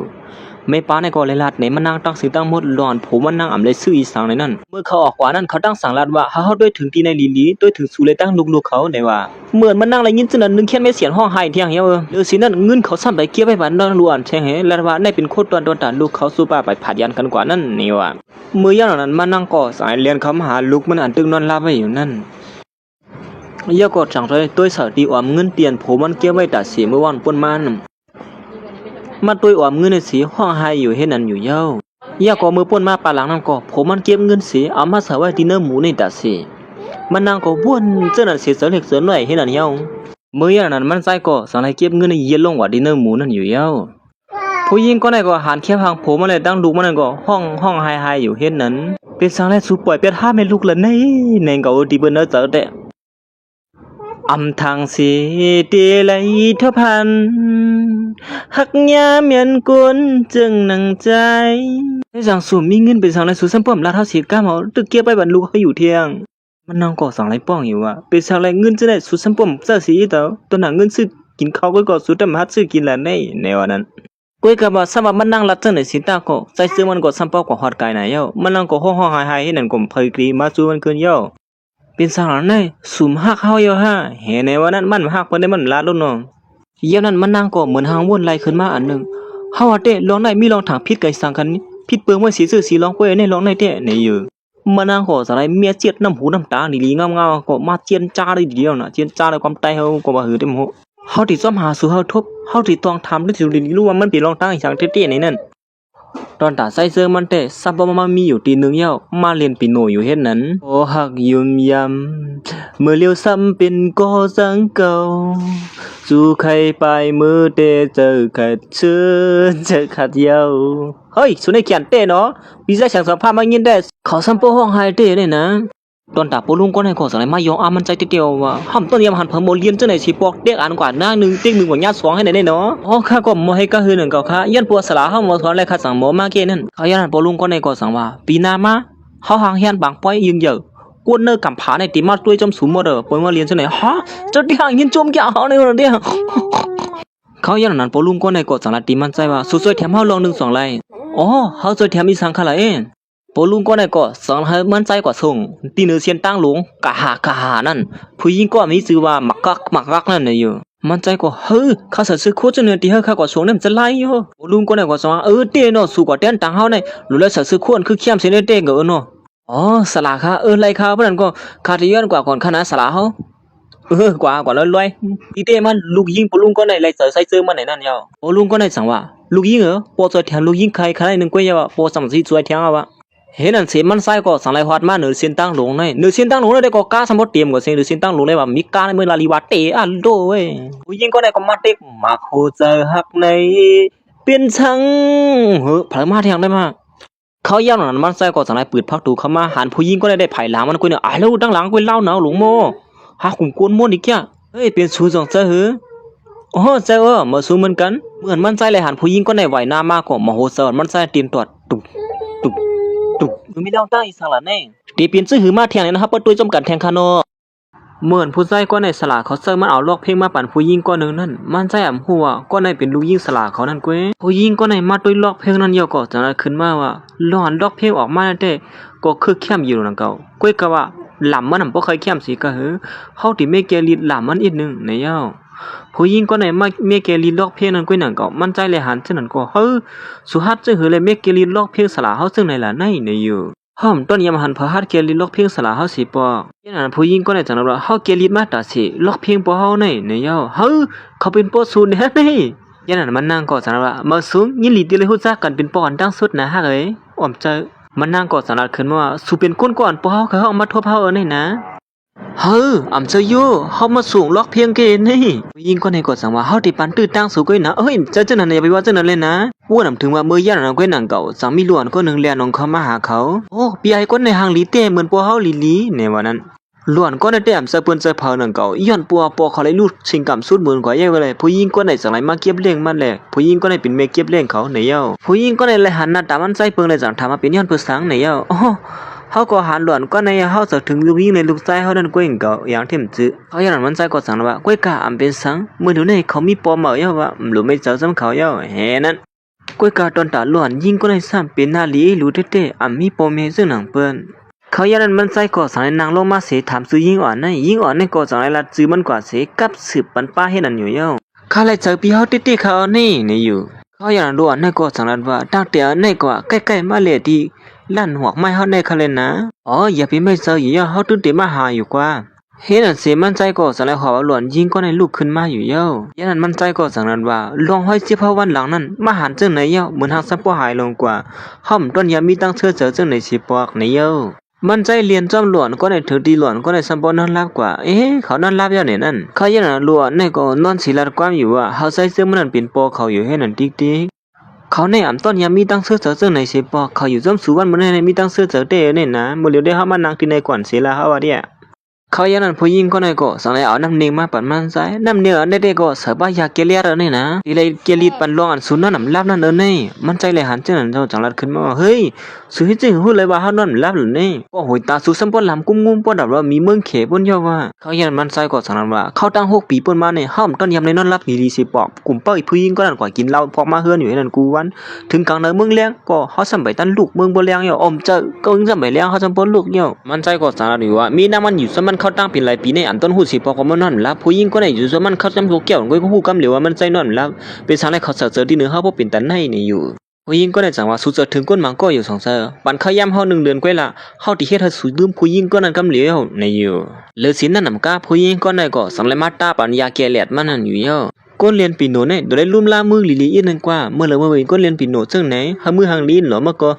็มันใจก็สนาดีว่าว่นถึงว่าผู้หญิงก็ในติดเสือเนื้อเฮาบ่เป็นดันได้ไม่เจอตอนนะเฮาบ่เป็นดันได้อีเปียดหลายนั่นก็ไม่เจอสิเอาปีปอกมาก็เขาได้ตั้งผู้หญิงเปียดหลายนั่นปึ้มเหมือนกันอีดมั้งผู้หญิงก็ได้สั่งทำมาให้สั่งสุดด้วยเฮาซึ่งนั่นโอ้เฮาก็ด้วยหันว่าสู่หางลีเฮาก็ให้ด้วยเหรอมาก็มันใจสั่งว่าสู่ก็ตึกก็เรียกอยู่ก้อยกับหมอเสือที่เนื้อเปิ้นเต้นั่นก่อนเนาะอ๋อสู่ลักเกียเขาอยู่2เซอเพิ่นนั้นมันใจก็สั่งว่าอย่าไปเย่าหยอกกันเล่นจังไหนเลยนะเฮาก็บ่เปียดมาเมียเฮาเป็นโปห้างอันได้บ่แล้วเนี่ยหรือสินั่นไปยามมีลูก2 ก็นะโปห้าง7 เมียก็นางอำก็วันนั้นเตะมันใจสั่งว่าก้อยกะสูในซ้ำหางดีนะล่ะเป็นลูกยิงสลาเฮาจังนั้นเนี่ยเฮาซ้ำโปมาฮัดวนกว่าเนื้อในร้องในผู้หญิงก็ให้ก็สั่งให้หยอดแทงว่าส่วนว่าเฮาได้เขียนว่าเป็นดันในหั่นนี่เนาะเหลี่ยมแก่เขาอย่างนั้นผู้หญิงก็ในก็ยิบพมมาเสียดันว่าบ่เฮาสู่ปอกมื้อเฮือนกินข้าวซ้ำกันได้ว่าเขาอย่างนั้นมันใจก็สั่งให้พร้อมเสริมซ้ำกว่าให้นั่นอยู่เย้าเหมือนเขาปอกมาที่เฮือนนั่นก็มาเรียนปีโนซ้ำกันอยู่ก็ไล่คำในมาโหเจอสินจังเก็บไหนเนาะน้องลูกยิงก่อนเองหมอหันโผให้ได้หางดีเต้งก็กึ่งแลบกันเต้นเนี่ยแม่ปากคนเฮ็ดกันเฮือนนั่นจังว่าสองกินนั่งกินอินคันแน่ๆยินก็เฮือนน่ะย่อยินเจิมครับบ่นั่นก็สุดชัดชายได้แหละแน่บ่กินได้เตรียมเตือของในกำเหลียวหวานแต้งก่อนนี่เจียมจ่อยๆอันมันวางแต้งมั้ยตอนตามันใจก็ไว้สิเปียดมีเก่ามันเย้าเลยมาทุบหันเสือผู้หญิงก้อนหนึ่งอันหางหลีหางงามเป็นลูกยิงสลาเขานั่นปอเท้าก้อนเป็นสลาเขานั่นด้วยลูกยิงมันแลใจซึ่งมันนั่นจังนั้นว่ากึ่งแลบว่ากึ่งแลบกันเต้ปอถันว่าเมื่อเฮาหลุมเลยตั้งเมเขาเย้าในอยู่คนเหตุการณ์เฮือนในก็จังนั้นว่าในเป็นปอกันตั้งสุดที่เฮาหันคนยิงอ่อนมีตั้งซื้อซึ่งในเขาเอานาปอเลี้ยงหลวงตอนตาปอเท้าในก็เมื่อเลยหันซึ่งนั้นจังนั้นคุกสลายเมนางมันอันร่วมถ่ายตายกว่านั่นลูกยิงมันเลยหันซึ่งนั้นก็จังนั้นว่าเฮ้ยบ่เฮาสักถึงมีเฮาเถียงหั่นนี่เห็นในวันนั้นมันก็จะให้ลูกขึ้นมาหาปอเขากำเหลียวบ่เฮาสักถึงมีเฮาเถียงยอ2ซะเป็นสร้างลูกยิงปอเขาก็จังนั้นขึ้นมาว่าเถียง7 วันก้อยตีปีนบ้านเกิดลูกยิงเตรียมเช้า2อย่างนะลูกยิงเขา เขาตั้งหลายปีป่วนมาในลูกยิงก็เซิร์สัตว์ปันธรรมดาอันก้อยอ่ำปันฮาเปิ้นฮู้ชื่อเสียงลูกยิงเฉปอกวันเมื่อได้ปอดีแค่เฮ็ดปังป้อยยิงใหญ่ปันฮาลูกยิงเลยหันลองตั้งกัดแขนลูกยิงในเฮากวนตั้งเมืองเขาบ่เลยฮู้รู้ว่าปอเท้าในก็จังนั้นว่าแทงสเตียนบ้านในปอดีกว่าสัตว์เฮ็ดปังป้อยตีห้องเศร้าชื่อเสียงใหญ่นั่นนะบอกข้ากูก็เลยฮู้ว่าลูกสาวปอในมีลองนำกัดกะหือในนั้นยินจมเดียวขนาดปอเขายันปอกก็สังอายีว่าปะเพ่งกว่า1สิลิวขึ้นมาเมื่อพ่อปอตึกเก้าเมลูกยิงอยู่นั่นปอเต็มความมันในไว้ปานนะปอนว่าปอถึงว่านั้นลูกยิงออกมาเนี่ยปอติอยู่อาปันเมื่อเร็วลูกยิงก็ใหญ่เย้าปอก็ยืนมาปันลูกยิงตอนหลับเป็นโคตรตอนวันเกิดลูกยิงนั่นน่ะเมื่อเมลูกยิงตึงมีอาศักอยู่นั่นข้าลูกยิงมีสัตว์ปันลูกญาโผลีก้วยกาต้วยอุ่นมาเมื่อเร็วนั่นแต่ลองตั้งยังอันเมสุนั่นแหละเรียบเตรียมทวนเนี่ยวันลูกยิงเขาย่ำหนังนั้นก้อยหนังเก่าสังในตานมาขึ้นตีมีเก่าใส่เสื้อมันนั่นนางก็สังในสั่งก้นกว่าเสียด้วยว่าใส่เสื้อมันกว่ามีที่ไหนมันนางปเลยหู้จะนำเปลี่ยนเจี๊ยบเสือเลยจะลำเที่ยวว่าเมื่อเร็วเนี่ยเขาก็อยู่ที่เวียงตะคิเลียกเขานะเลือสีนั่นนำก้าเขาใกล้กว่าที่ลั่นหมอกไม้ที่หัวโคเมสายนั่นเขาย่ำมันก็สั่งถามว่าผู้หญิงก็ในเขาเป็นเพอเลยส่วนหนังเขาเลยเจี๊ยด้วยนั่นเด้อำเลยหู้เตี้ยโตว่าเขาเป็นเพอขนาดส่วนหนังก้นผู้สอบเขาหู้ไว้นั่นแต่ก้นเจ้านั่นแหละแล้วตีมหาสัตว์ที่หลวงก็หนึ่งเขากึดแล้วอย่าเวลาเดียวว่าก็คันยินเมื่อเร็วเนี่ยสู้กว่าเหตุการณ์สู้ก่อนละลูกน้องมันนั่งก็ไปออกว่าให้นั่นเฮียเขาย่ำหนังนั้นมันนั่งก็สังยิบแค่หางใส่เสื้อมันขึ้นมาเสียดันว่าเป็นสังไรสุดด้วยผู้หญิงต่างก็ใส่ตามันเพราะเป็นแต่แน่แหละนี่ดีแต่มันลองยืมมันลองอันแน่ๆกึ่งรีเป็นตอนตาเฮาก็เยอะแน่นะก้อยการมือพ่อนเป็นตอนตามันนั่งนั้นมันนั่งหันกาขันมันนู่นเนาะเมื่อย่านั้นก้อยนั่งเก่าลูกยิงเลยลูกชายมันก็สังไรฮอดมาถึงสังไรมาทำหาว่าเมื่อเลยปอเขาตีปอกมาที่เฮิร์นในวันนั้นมันนั่งก็สั่งป้องอยู่ห้างก็เหลียวมันป่นมาเป็น1 ปีแล้วสุ่มต้นกับสืบมาหาลูกยิงเลยลูกชายเขาตันป่นกว่ามึงปีเขานั้นมาสู้ก็อยู่ต่างเมียงเสกว่าด้วยถึงลูกยิงกวนต่างก็เสมีตังเสื้อบ่เป็นตันในฮั่นในเขาอย่างก่อนเป็นลูกชายมันจังลาขึ้นมาว่าเฮาก็หาป้อเฮาคานอแม่ในอยู่มันนั่งก็จังบ่นอยู่ว่าเขามีลูกลิฮักบ่เป็นตันในเฮายุ่มว่าเขาเตรียมหันถึงลูกเขาเสียอีกในนั้นร้อนเขาก็อยู่ซ้อมผู้หญิงกว่านั้นเยียนปูว่าขอมและฮับลองตั้งฮักที่เฮาแหละกว่าปึงอีสู่แก็บสู่กามก้อยถางแต่แหว่านั้นพวกเขาฮู้ถึงลองตั้งฮักที่ในอกหมองซะเฮาเย้าเขาถึงได้ปอกมาหาเฮาอ่ะมาหังเขาย่างนั้นมันนั่งกอดสังในฉากที่ลูกไส้มันมาลูกไส้น้องยิงลูกไส้มาอยู่ลีเมื่อเหลือได้อยู่เฮิรนเชด้วยถึงลูกไส้ลีนะห้อมเซอน้องยิงลีนะแม่ดีกว่าตาขี้เลียกเสียกว่าห้องโปมาหาลูกยิงคือลูกไส้ขึ้นนะเห็นอันเสียตอนถามมันนั่งกอดด้วยถึงลุ่มล่าลูกมันอยู่ห้างก็เหลียวห้องหายน้ำตากินขึ้นหน้าผากเห็นอันอยู่เย้าก็สังไรมันนางเรียนเป็นโนอยู่เห็นนั้นมาโหใจคำคอกตั้งหำลอไหลตีสร้างเฮ็ดหือสั่งเมื่อเคยไปผาดไก่มาโหใจสีเงาซ้อมขึ้นวันหือจังเสือเธอเขาย่างหนังก้นหนังก็ไอ้ผู้ชายก็ได้ก็สังไรคนมาถึงด้วยรู้วันวันนี้ห้องไปมาหาสุราเนี่ยคนก่อนมาหามันนั่งนั่นได้ก็เป็นได้ก็มันนั่งก็หนึ่งก็หนึ่งก็หนึ่งเก่านั่นได้ก็เป็นได้ก็อันโสดส่วนให้มันนั่งมาหาผู้ชายก็ในนั่นก้สุดที่ก็วนถึงอีสังวนเปลี่ยนหลายเส้นของเขาเนี่ยอำหันถึงการสู้ฮักเขาบ่เป็นแล้วตึกไปเป็นเส้นไหนเที่ยงเขาลัดเนี่ยเฮาโมเดียว่าไอ้ผู้ชายก็นั่นเขาเปลี่ยนเรียนสู้เอาเงินสู้ค้ำกว่านั่นย้อนเบิ่งเงินค้ำสิเฮ็ดไรถึงแต่ในที่5ในกวนเนี่ยเขาอย่างนั้นมันนั่งก็สังนั้นว่ามังเผากูซื้อกูลองได้มังเผาไม่ได้ลองทางพิษก็เป็นไรนะสู้อย่าไปว่าเส้นไหนหลุดที่ก็หันอยู่ตั้งนานตาว่าเขาได้จ่ายเงินนะบ่เป็นแต่นั่นตอนแต่ผู้หญิงก็ในก็ย้อนบัวมีไตก็เป็นหลายแหละก็หักเก่าเป็นหลายนั่นแหละถึงที่ผมมันซ้ำบ่ไปเป็นนั่นแต่ว่าสำหรับผมมันไปเป็นเสตาในก็ลองแน่ๆไปเยาะไปตู้ไตก็มันก็ตึกมาต่ำตั้งพิธีผมมันนั่นอยู่ให้นั่นดิก็เจอดังเขานั่นปึงอิงเปิ้นหันถึงเงินเปิ้นเก้นั่นเขาไปเป็นก็เลี้ยวอ่ะยันผู้หญิงก็ในก็สังนั้นว่าด้วยแหละอ่านกุนเธอกันตั้งศูนย์ในเขาในก้อยยืนข้างสุมาตัดสิแหวนั้นหน้าตาก็ห่างลีห่างเล่าเลยสิเขาก็นั่นลองตั้งน้ำกันเลยกัดเขียนก็เขามีคือเข้มได้เลยนะ2สู้มือเดียวเนี่ยเขาเป็นก้นอันมอเลียดติ่งเข้มเห็ดเปิ้นเนี่ยเลียดได้กูข้างนั่นแกอย่างนั้นมันนั่งก็ยินส้มๆไอ้ผู้ชายก็ในกว่าอยู่เย้าเขาอย่างนั้นไอ้ผู้ชายก็ในก็จังว่า3มือเดียวนะฮะเป็นก้นเลียดติ่งข้างคิงขนาดนึงเป็นสิด้านนี่ก็ในวันตั้งนั้นเขาตึกที่เป็นลูกน้องตะเป๊ะสลาก้อนเขาว่านั่นเย้าสลาก้อนมันละถึงมันเคยเป็นลูกน้องตะเป๊ะนั่นก็เป็นสลาใส่ซื้อมันนั่นก้อยอำหึงสร้างแทงเสียดวันก้อยดิถึงวันเกิดลูกยิงเขาเย้าเขาที่จะเฮ็ดปังป้อยยิงเหยื่อในวันนั้นนั้นเฮาดีกว่าเขาบ่มซ้ำเปิ้นนะสู้กว่าเสริมเฮาในพวกนั้นก็ผู้หญิงก็ในก็สังนัดขึ้นมาว่าเฮาเลยยินมาว่าสลาลงนั้นเขาฮักลูกสาวเขาเนาะในว่าปีโนเตียนตำวางไว้อยู่นั่นก็เหมือนตั้งตูแตนต่างเมเขานี่ยินว่าเด้ก้นธรรมดานั่นแหละตื้มไล่ล่าๆในว่ายินว่าเด้ผู้หญิงก็ในก็จังว่าโอ้โหสุดได้แก่เตเนี่ยเนาะสลาลงนั้น ปกันสูในลองเหยียดดันถาครัวไปดันนั่นเต้นี่สุดท้ายได้เป็นลูกน้องตะเป้เขาเต้ให้ในป้อนั้นตอนตายในก็สั่งว่าพอดีก็คู่ละเฮาในตื้อตั้งดีก็เลยกินกำเดียวน่ะก็ไม่เที่ยผู้หญิงก็ในก็ตั้งรัดมาแทงว่าผู้หญิงกวนเฮาเสื้อนใครในใครผู้ชายกวนมีที่พึ่งอิงซึ่งของเขาในก็ในวันนั้นแล้วในเขาเป็นที่พึ่งอิงตอนด่าซัวนั่นนะตัวอยาว่าซัวเฮาเป็นพึ่งอิงมาด่าซัวนั่นนะไอ้ในก็สั่งว่าเฮาว่าได้เป็นตื้อตั้งดีตอนด่าซัวนางเผาสุดได้ลืมไอ้ผู้ชายเป็นไรก็เป็นไรกว่าซ้ำเฮาละเมื่อยันนั้นมันนั่งเขาดังไรบ่นถึงขึ้นเขากำลูกน้องว่าผมมันอยู่ที่ตาขี้เล็กนั่นแหละมันนั่งก็ฮู้ว่าเขาติดซักเฮ็ดปังป้อยที่ตาขี้เล็กนั่นสั่งไรย่อมกว่าซ้อมอยู่แล้วเฮาดีกว่าซ้อมซัวนะปานนั้นก็เตียนมันนั่งเคยกว่านั้นแต่ก็มันเคยกว่าหานโผมั้นน่ะเขาซึ่งได้ถามว่าไอ้นั่นดีกว่าซ้อมมันนั่งในกว่านั้นเขายันนั้นมันนั่งก็สั่งอยู่ว่านี่ซัวเฮาที่เฮ็ดซัวเล็กไรซะเฮาไรนะในวันนั้นไอ้ในเลยหันฉะนั้นก็สั่งว่าเฮ้อเพียงกว่ามันนี่ในจ่องเจอเพียงไอ้เป็นหลายนวลเล่าใส่มาห้องความในเชี่ยวตั้งปีกว่าเย้าปูให้บอมเจอแล้วนี่ปอตัวหลามมันเลยเพียงกว่ามันนี่เด้เป็นรองตั้งหักเหือแล้วนี่เพียงกว่ามันนี่สุดเตรียมบันดอนดาเพลแล้วนี่ซัวเขายามนั้นมานั่งก่อสังรัดขึ้นมาว่าเฮาเตรียมบันก้นก้อนนึงก้นเตียนเฮาบ้วนหันถึงมาอยู่ดัดสิเลยปล่อยพาไปเขานั่นแหนวนั้นอันนี้ก็บ้วนกว่างอีออดก็มื้อยันนั้นแต่ก็เฮ็ดนั่นสิมานั่งก่อสังให้ลูกซ่องไปเที่ยวเฮ้ยลูกซ่องเป็นกันให้ไหนเฮาได้มาเขายามนั้นมันก็สังให้ลูกขึ้นมาถามได้ก็มันว่าเฮ้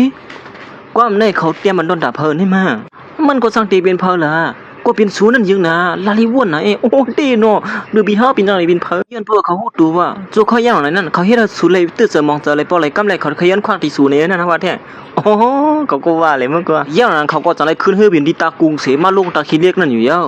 เฮ้ยห้องเศร้าที่นั่นได้ชื่อเสียงลือหลังเต้เนาะนักเรียนตาขี้เล็กแน่เนาะอังดีแก่เฮากว่าหาข้องคัดท่าเห็นดีหือมาแล้วแน่บ้านมันได้เฮาตีอ่อนหมู่ซุ่มสูกว่าปังป้อยบ้านเกิดลูกสาวสละลงนั่นนะผู้หญิงก็เลยสมว่าห้องเศร้าที่ไหนยิงเหยาเต้เนาะเฮามาอยู่ที่ไหนร่วมกันร่วมเย็นก็สมบ่คือเขี้ยวลงไว้เด้อันนี้ก็จังมากวนอันตัดที่มาสร้างเฮ็ดปังป้อยที่ไหนก็เปลี่ยนกวนอันมีซ่านทานแหละกวนอันมียิงเหยานั่นก็ได้เฮ็ดได้กุดผาได้เฮ็ดเลยเหรอโอ้โหเต้เนาะแม่นเต้สุรันก็เจอเต้มึงเขาเคยทั่วผ่านคนนี้อ่อนก้อนเขาละถึงเที่ยวว่ามื้อเดียวนี่เนาะมื้อยันนั้นก้อยหนังเก่าผู้หญิงก้อนก็สันได้ตาจับเมียนหันเสือใจซื้อมันก่อนเป็นโผมันนั่นไล่ไปมาซ้อมผู้หญิงก้อน1ก้อนเป็นลูกยิงหาสลาลงนั่นมันนั่งก็จังเฮ้ยสูงละนั่นมันนั่งก็อ่านตีเรียนซ้อมกวนโผมันอยู่หนังเก่าย่ำนั้นแต่ก็ก้อยกะบ่ถึงว่าเมื่อมันมาสานขอบแขนผู้ชายก้อนในนั่นก้อยหนังเก่าผู้ชายก้อนในไหวมากก็มันถือดีกว่าเจอล่ะเป็นเพลกมหูนั่นโอ้ความมันอิดนะอ๋อย้อนน้อมขนาเฮาต้องก้นพิษขาเขานี่เขาอย่างนั้นได้ก็มันก็สอนเรียนคำมาหามันนางสิว่าเฮ้สุเบียนอีสานกว่าแล้วในแต่ก็อ๋ออันเป็นอีสานมันเก่าเฮาด้วยก้นพิษกว่านี่เขาอย่างนั้นมันก็สังวนอยู่ว่าเฮ็ดซะหือเลยเขามาอยู่ที่เวงตะขี้เล็กนี่เหมือนมันนั่งตึกวนอยู่นั่นก้อยหนังเก่ามันนั่งก็สังวนเลยขึ้นมาว่าโอ้ที่ลั่นหมอกไม้หิมโหโคเวงตะขี้เล็กนั่นหือล่ะนี่มันเอาเน็ตเรียนกว่าที่นั่นกำเดียวอย่าฮึดได้ก็มันก็ฮึบปะกำเลยนะเฮ็ดสั่งนั่นไอ้นี่อ่างตีเรียนจอมมันก็อย่างกับผู้หญิงก็เลยจะมาก็อยากเขาเลยปันเขากว่าไปเรียนเสียออกสู่ว่าเลยพวกนั้นก็เฮ็ดนั่นเสียดีเนอร์ปังป้อยได้เขาจัดเฮ็ดปังป้อยในยิงเหยาปีเสือปีหนวนก่อนมาตำวางไว้อยู่ที่เหนือเขียงนั่นเฮ็ดนั่นเฮ็ดนั่นเสียดีเนอร์ปังป้อยเนี่ยเขาตึกจัดเฮ็ดปังป้อยอยู่นั่นปูสลาลงนั่นก็จังได๋เฮาเปิ้นหางเฮ็ดปังป้อยตอนตาตีเฮ็ดปังป้อยวันเกิดลูกยิงมานั่นในอยู่หางเฮ็ดเข้มๆคึกๆในเอามือพ่อนสลาลงในตึกสร้างกวนจะในอยู่นั่นก้อยหนังเก่าไอ้ผู้ชายคนนั้นก็สังไลฮอดมาถึงที่ในเฮ้ยมาสุนค่าสลาลงด้วยที่ในคารู้จงฮู้ค่าในเขาอันเพิ่มมาในนั่นเขาในมีน้ำกั้นเด้เขานะไอ้เนี่ยก็ย้อนฮู้จักสลาลงเลยโอ้ยิงจบได้ค่ะสลาลงในก็สังนาเดียผู้ชายคนไหนว่าปังป้อยวันเกิดในปานลองตั้งหยาบเสียวนะอำเป็นสร้างค่ะบ่จังได๋ก็ขึ้นมือเคียงเลยข้าได้ขึ้นมือเคียงมาแล้วนะคะเคียงสายกันว่างนี่เมื่อยันนั้นสลาลงในก็สังในอุปโภลุงก็ในว่าเฮาเดี๋ยวเขาย่ำดีเนอปังป้อยวันเกิดลูกยิงเฮาในกับสืบเลยลูกน้องตะเป้เฮาอ่านกัดแขนเสปืนนั่นน่ะพ่อนเขาอุบกันอยู่นั่นได้ก็ไอ้นี่ก็หลักถ่อมเขาอุบกันอยู่นั่นลุงก็ได้สั่งถามว่าก้นก่อนสลาลงเฮาเลือกนั่นหามาหึงยาวคันไหนนั่นเขาเป็นก้นจื้อหือพ่องขละสลาลงคิงสลาลงในก็สั่งนั้นว่าเขาเป็นก้นคือเข้มมีรองเย็นแงหังดีหังเล่าไอ้นี่ก็วนบาสลาลงนั่นลัดถึงตัวมันในว่าย้อนปัวมือพ่อนเขาอุบกันนั่นสลาลงซ้ำตุ้ยมาเตียนมันสายเคียงสายมันขนาดเนาะมันก็สั่งว่าก่อนสลาลัดถึงนี่ก็เปลี่ยนเฮาไปก็จังที่เปลี่ยนเพิ่มเมื่อก็เก่าในแดงสลาลงนั้นตั้งรัดป้าแทงว่ามันที่เฮาลูกน้องตะเป้มันขึ้นมาเรียนจำกัดตั้งลูกยิงมันตีนึกเข่งได้เนี่ยเย้าไอ้นี่ก็จังม่วนกว่าไกลๆสิว่าเฮ้ยเลยเรียนจอมลูกยิงสาวเขาอำนั้นก็เขาเดียวเฮาเป็นลูกควยเขานี่ฮะตัวอันโลถ้าอย่างนั้นมันก็จังไรม่วนแม่นถึงนางเซิงมันนั่นเฮ้ยเพราะฉะนั้นเขานั้นทำตีสิหือยันมาตอนดาผู้ยิงก็ในเด็กก็มาเปิดใจเซิงมันอยู่เฮ็ดนั้นมันนั่งมาเปิดใจเซิงได้เขาตั้ง3บ้านไปหันใจเซิงมันเห็นบ่เฮามาเปิดศูนย์ในเขาตั้ง3บ้านให้สังซุ่มไปมาที่ในสิปอกละนี่เฮากันมาขำตาลับตอนนอนสิเปิดสู่อยู่จังไหนม่วนถึงว่ามื้อยันนั้นก้อยหนังเก่าใจเซิงมันเลยลูกยิงสลาลงนั่นก็จังได้ขี่กามาตั้งในมันนั่งเลยหันแม่นเสือเสียม่วนว่ามันนั่งอ่ำเลยนอนเสียตาเล็บลายก้อยเนี่ยเย้าห่อมเลยนอนมาหลายวันแล้วตาเฮาด้วยพี่กว่าเฮาในมา มองเผาเฮาดิตัวผิดก็เป็นไรแน่แนวนั้นพอกันในมันนั่งตัวผิดก็วางตัวผิดเดียวมันนั่งก็มาเปิด3 บ้าน 3 คืนเลยใช้ซึ่งมันมาแหละมันนั่งก่อมสังเฮ็ดจึงหือจังได๋ปอกมือขึ้นดีเฮือนั่นอยู่เย้าเหมือนปอกมาขึ้นดีข้อนั้นก้อยนั่นก็มันนั่งก็เหมือนจังไก่กาล่านั่นน่ะนะแต่ก็มันเลยหาเมียนเจ้านั้นก็เฮ้ยเฮ็ดช่างสุเปลี่ยนจังไหนไว้ล่ะนี่จึงว่ามันลือเจอล่ะหน้าตาสุดสมปุ่นปุ่มเลยนอนให้อีเด้อเขาอย่างนั้นแต่ก็มันนั่งก็จังได๋อ่อนมันนั่งลือเจอกว่าอยู่เย้าเมื่ออย่างนั้นมันนั่งก็จังได๋ลาดในแต่ก็มันว่า2-3 วันในมันเลยนอนมีย้อนปัวมันก็เปิ้โผมันตีล้านหมอกไม้นั่นนี่อยู่ก้อยกะสมบ่เฮาหาซื้อก็ตื้อนำทั่วผ่านเขาละแต่ก็มันก็มือเลยยินจังนั้นจังลัดคืนมาว่ากวนเจ้าหนังเขาได้ติมาอยู่ที่เวียงตะคิเล็กเลยซึ่งคือล่ะมันนั่งก่อสังไรล่ะเนี่ยแต่ก็มันว่ามันเฮาลูกน้องตะเปมันมาสอบเขาตัวเยาว่าใส่ซื้อมันมีอยู่เวียงตะคิเล็กไหนเนี่ยเยาเขาเลยป้อวิดีโอมันเสียส่งมาปันเฮานะอย่างนั้นเขาอยู่ซ่อนผู้หญิงคนนึงผู้หญิงคนนั้นแล้วที่เป็นคนมักมีคนนึงนี่แต่ก็มันก็มือเลยยินจังลัดคืนว่าเฮาป้อละในสุยเยาคนไหนเขาหันถึงเงินปานไหนสู่สัมปอลืมคำไรให้ป้อเขาลองในสุ่มหรือว่าน้ำส้มเขาหลอนสู่หลุดเฮ็ดสิเปิ้นเฮ็ดเนี่ยเชิญเนียดกว่าอาบน้ำสิเฮ็ดทางพังเลยนะเฮากว่าเข้าห่มปังป้อยวันเกิดลูกยิ้มหาสะเทหลวงนั่นผู้หญิงก็ในก่อสารได้ป้าว่าไอ้ผู้ชายก็นั้นในวันเกิดนั้นมันได้ขึ้นกว่าที่นึกเขียนนั่นเสียขึ้นกว่าห้องความในวันนั้นไว้กับนางเจือมันได้คือที่ว่าเขาเจอน่ะลองในผมก็ห้องไห้ส้มผมมันอยู่ไอ้นั่นติ๊กๆเองมันนางก็จังแล้วละเฮาเฮ้ยว่ามื้อเหลียวนี่เฮาเคยนวลว่ามื้อเหลียวนี่มื้อก็กวางแล้วก็ไว้กับผู้หญิงก็ในก็ตื่นแล้วเดี๋ยวติ๊กๆเฮาว่าได้สู่กว่าอาบน้ำแล้วอาบน้ำก็ตื่นที่หายเฮ้อไปเฮ้นั่นเสเขาตั้ง3ก็สังไรเขามาที่เนื้อปังป้อยนั่นอยู่ยาวผู้หญิงก่อนเปลี่ยนได้ก็มานั่งสังนั้นว่าโอ้โหที่นั่นทางดีทางงามเต้นี่เนาะเปิ้นจัดเฮ็ดปังป้อยน่ะยิงเหยาว่ายิงเหยาเปิ้นเลี้ยงอีสามฮู้เนาะเนื้อหมูนาปันวางอยู่ทางเตี้ย2สู้หาเนื้อปิโนอันนี้ตั้งไว้ที่นึกเข่งนั่นยามไรสู้มาเหยา3ปังในว่ายินว่าเตี้ยเหยาก็สังไรยองอ้ายผู้ชายก็ในว่าสู้ในเขียนเต้เนาะไรมาซ้อมสู้เลยหาจังไหนจัดในได้ตายก็เนียนจวนเอามื้อเหลียวนี่ยิงโปเจอดีนะในว่าไอ้ในก็สังลาดอยู่ว่า2สู้หาเนื้อปิโนอันตั้มอยู่ที่นั่นเฮาเนี่ยเป็นคนก็เคียงสายเนี่ยตอนดับผู้หญิงก็เนี่ยก็เป็นยองอ้าไม้ในดิๆเฮาสุนี่มันเขียนว่าเขียนแล้วเนาะอันนี้ก็ตึกมุงมองอยู่ว่ากำนึงสละลงตีปืนเขาเฮากูก็เลยฮู้ว่าเฮาเนี่ยอยากเป็นลูกน้องตะเป้สามเสยเขาในนั้นจะได้ขึ้นเรียนที่นั่นเนครัวเอาเลยโปวิดีโอมันนำสิต่างลงก่อนที่ใน Facebook ก็เนี่ยไล่กว่ามาก็ก้อยการนั่งซื้อมันแต้มเขาเจอร้อนเขาอุ้มกันนั้นกลุ่มด้วยหาใจซื้อมันอยู่ก้อยมือยันก้อยนำก็มันนั่งก็จังได๋หาแม่นใจซื้อมันไปกว่านั้นสิเฮ้ยเป็นเขาคือล่ะนี่เป็นเขาเด้ๆนี่ห่ำเลยตุ้ยผิดปองได้แท้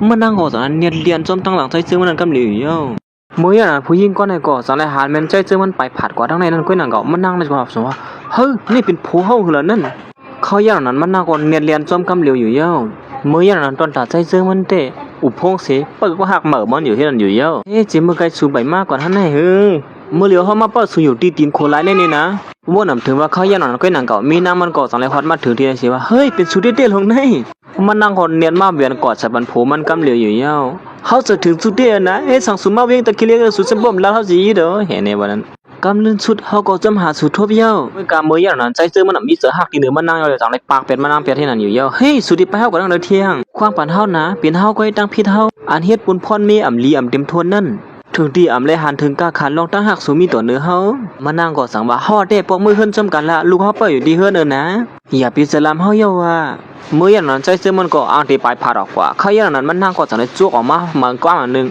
เพียงกว้างในเฮาแต้มันดอนตาสูเนี่ยนะเฮาก็เสเตรียมตั้งคืนในตั้งเสียตั้งหมดในเป็นข้อย่ำตั้งผิดอันที่เฮาเฮ็ดผิดไว้ที่1-0นั่นแน่เห็นในวันนั้นเฮาฮู้อยู่ว่าส่วนปองเสือสิตาในก็ก้วยกาเฮาเสริมค่าบันสูในลองในนะก้วยกาเมื่ออย่างนั้นใจซื้อมันก็อ่ำไปแล้วไอ้สังจุกสิตุ้ยน้ามันนั่งเห็นนั่นก้วยเฮ็ดสังสุเทิมลัดที่ยังเสียเฮาสิแล้วในสุเป็นจังละนั่นสุมีนาการในสังอะไรมาหาเฮาเนี่ยเฮ้ถึงสุจังว่านั่นใน2สู้หือเฮาคัดเสเตรียมได้เฮาสมบ่มไล่นอนมา3คืน3วันกว่านั้นนี่ไปสังได้สุซัมมาจังได๋ที่เฮาล่ะบ่ตันว่าเฮามีนาการในสังมาสุมไลนี้เขาอย่างนั้นมันใจกว่าจังว่าเฮาเขาสุเฮ็ดอีสังบ่ดอนตาเฮานะเฮาละสุเว้เฮามีวันที่ปอกมือซ้อมสูนะมืออย่างนั้นมันนั่งก่อนเรียบเดี่ยมเขายืนแล้วสังนัดขึ้นมาเฮ้อย่าไปรัดจังได๋ดีๆเลยว่าเฮากันมาออนวันสูนี่ไปสังได้สุรันของกำจังได๋ดีเฮาดีๆก็เนี่ยร้อนเฮาผิดตันก็เฮาบ่ยำตั้งผิดที่สุยสุซัมที่เขาเฮ็ดซื่อเที่ยงแน่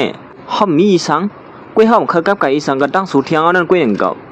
เป็นสังเลยว่าเคยกับไก่อีสังก็นั่งเฮาเย้าเมื่อเหลียวเฮาซัมบ่มีลูกจุ่มกันเป็น2ก้อนแล้วว่ากับไก่อีสังกันสุดแล้วออกมาเลยจื้อหือละแน่เห็นแนวนั้นมันใจก็สารว่าเฮาเด่นเพิ่นโปลูกเฮานั่นกว่าต่อสู้ก้วยก็เฮาได้ตั้งศูนย์ในอำเคยกับไก่อีสังกันเที่ยงเมื่อเหลียวเฮา2ก้อนในอำละฮู้จักกันเที่ยงได้ดีเลียนะเฮาว่ามันนั่งสังขึ้นว่าสุเคยว่าจื้อหือได้ละในลองในเฮา2ก้อนซัมบ่ลงไล่ลือเปียดกันเย้าสุดีเคยเที่ยงเขาอย่างนั้นมันนั่งก็สารว่าเพิ่นลิกเปียดนั่นสู่หยอกเลียนเฮาลงไล่มือก้อยหลงเฮาตำฮู้ว่าเป็นลิกเปียด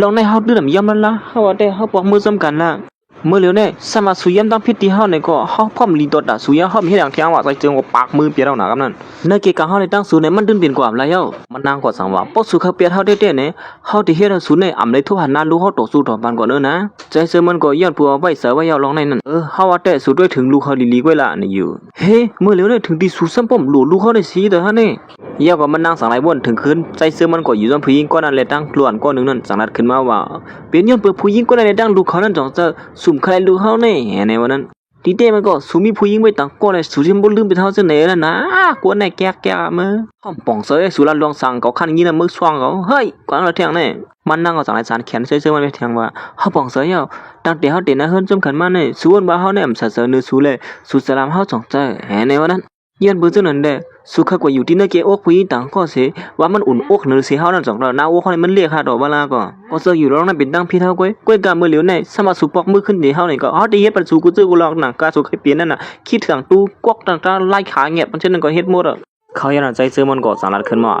ร้อนเฮาฮอดมาถึงที่นั่นมันนำกับไก่ลองซื้อในหน้าเฮาว่าได้สุวรรณนำน่ะปนติเยามันเป็นย้อนเปือว่าลอง3เสือเฮาทั้ง2ก้อนนั้นมันมีสังดีอีดอกนี่เขายันมันก็สารว่าส่วนบ่ยามฮับจังเซอเฮาการหาลีเนื้อสุมาอยู่ตาเสเฮาเดียวสักเสียมันในบันสูนะย้อนผู้หญิงก็ได้จงเจอมันนางก็ลากแคบหานติงโปใส่ซื้อมันไว้สิมัดถือเหมือนใจเจิงกับเหลียวเหี่ยวเขาย่างรับมาใจกว่าสอนในกลมลงมาด้วยแคบหางนั่นสิเลยหันแคบหางขาเลยตั้งก็หักเหมือมันนั่นสุลักมาสอบเขาจังไหนเฮาได้มาเขาย่างนั้นใจซื้อมันเลยหันผู้หญิงก็ได้โปแคบหางมันมาเลยจังนั้นขึ้นมาว่าเฮ้ยสุลักมาโปแคบหางเฮาแน่มาเฮาลักมาโปแคบหางสุยมันสัมผิดใช่สุก็อยู่บนผู้หญิงต่างก็เสกูบนลักโปแคบหางสุหาดอเมื่อแต่มันหอมยุ่มเสียว่าสุเป็นคนจังไหนทีเตมันก็สุดเลยลักมาอยู่ตัวผู้หญิงต่างก็ในวันนั้นป้องเน่มันใช้เจอนั่นหลูปีเจอปีข้องอ่ะย่อก็จังไรเหี่ยวันนาใช้เจอมันนั่นอยู่ย่อสุดเลยมันนาลีจังเตมีผู้หญิงก็ตึกกว่าหาผู้หญิงแทงก้อนนึงที่ไหนเป็นสังเลยสุเฮ็ดจังไหนที่เนื้อ5แม่ลูกล่ะในเฮาก็บ่บ่อยู่แหละเป็นสังเลยสุขเปียดก็ดังเฮาทีเตก็สุลักมามีผู้หญิงไปต่างก็ให้ในลงเน่มก็ในวันนั้นร้อนมันนั่งเฮ็ดพี่เลยที่เดือโผมันได้มันนำว่ากลุ่มกันเนี่ยดังพิษโผมันอยู่ให้นั่นดิๆก้อยสูอยู่ซ้ำเฮาไหนใครกินนี่สั่งเลยว่าอึบเนี่ยสูเลยกินกูเมียวเหรอเมียวอึบนั่นน่ะเมื่อเหลียวในสุหานผู้หญิงก่อนมักมีสีเฮาในก็สูเลียนจ้อมเขาได้2เส้นใจเสือมันก็คันเงี้ยจังลัดขึ้นมาเฮาดังสวยลัดความก่อนก็มันเล็บป่องกันนะก็ด้วยลายได้ชั่วมือเฮ้ยกว่าเลยเที่ยงแน่เฮาดีกว่าดังเลยมันซ้ำกับไก่สั่งกันสวยวันมันได้ป้อสุ่มลัดป่องๆแล้วๆเฮาเต็มปันสูกว่าดังเลยมันใจก็จังนั้นเขาที่รัดเนี่ยมันซื่อๆว่าเขาเลยตั้งเขาในอ่ำไปมีสังกันเขวก็เลยได้เห็นเฮ็ดสังเพราะท่านว่านั้นสู้ซ้ำอยู่ซ้ำกันจำกันบ่เป็นนั่นมีดังสู้ซ้ำแล้วมีตั้งซื้อบ่เป็นนั่นไหลมันมีหยังกันวะใจเจอมันก็จังว่าผมว่าใครว่านั้นก็เขาที่รัดเนี่ยมั้ยฮะเขาในกว่าเกี่ยวผู้หญิงก่อนมักมีสุดีอยู่ที่หาเพราะท่านว่านั้นเขายันมันก็จังไอ้รัดขึ้นมาลองไอ้เป็นไรเจอกันเงินใจเจอมันเปลี่ยนตั้งสินตั้งหมดนั่นสิเมื่อเดมันห้อมอยู่ว่าสุนัขเจ้าเงินเป็นตั้งสินตั้งหมดนี่นั่นทีเดียมันก็สุนัขเป็นคนมากเงินเตลงแน่เงินนั่นเฮาปั่นสุนัขเจ้าเป็นตั้งสินตั้งหมดเตลงสุนัขได้เป็นคนอาหารถึงเงินก้อนนึงนั่นก็เยาใจเจมันก็อำไล่ซับเลี้ยงอีสานเก่าเมื่อเลยเมื่อสุยุ่มเขาก็กว่าเขาเบิดแหละที่มาหาลงสุอยู่เฮาให้สายมันก็ตึกป้องหลาใจเจมันอยู่เยี่ยนพอสุปล่อยไว้ลึกเป็ดเมสิหาผู้หญิงก่อนมักมีเฮาดีมาป้องหลาสู่2คน2กำไว้แม่นเลยให้ขอน2กำหยังป้องสิมึงไกลมื้อเมื่อเดมันเฮาว่านาการเฮาได้นำหนาอะไรแหละเฮามีเขายามบันสูแหละสูจะเล็กเสือน้อยเสียไปเปียดเฮาก้อยไหนดีเดมันคือดีกว่าเจ้าซึ่งนั้นยันปัวสุหันถึงเงินเถสูปล่อยพาเปียดเฮาก้อยลงนำก็ในวันนั้นอีในก็ลาลิมาเต็งกับมึงเมื่อเดมันเฮาบ่นจึงไหนสิเฮาว่าเขายินขอซ้ำเลี้ยงตีเนื้อสูเสก้อยกะสูซ้ำดาออกมาซึ่งนั้นแหละป่องเลี้ยงลีนะว่าสูในมันบินกวนหันถึงเงินสูเฮ็ดจังได๋ยัดไปสั่งนะ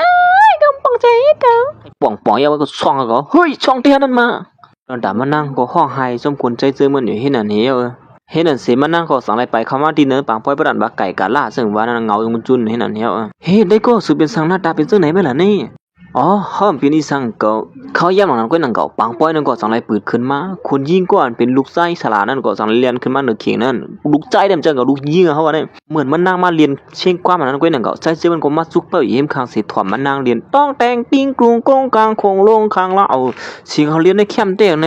่บ่ถอมเดียวแล้วเสียงกองเสียงมองเสียงฮอกควายเต้หลงยิงก็ได้เป็นพาโมเรียนแก่เนาะอีนั่นแหละหานมันใจเจอกันจังว่าเฮ้ยเคยเจอขึ้นมีดึกเขียงนั่นมาเขาให้เจอเลยมาอยู่ที่ไหนล่ะนั่นเว้งตะกี้เรื่องอะไรมาฮับตอนเขาจ้าไอ้นี่ก็จังว่าผู้หญิงกว่าทางดีขึ้นข้างนั้นเป็นเพิกตีนั่นม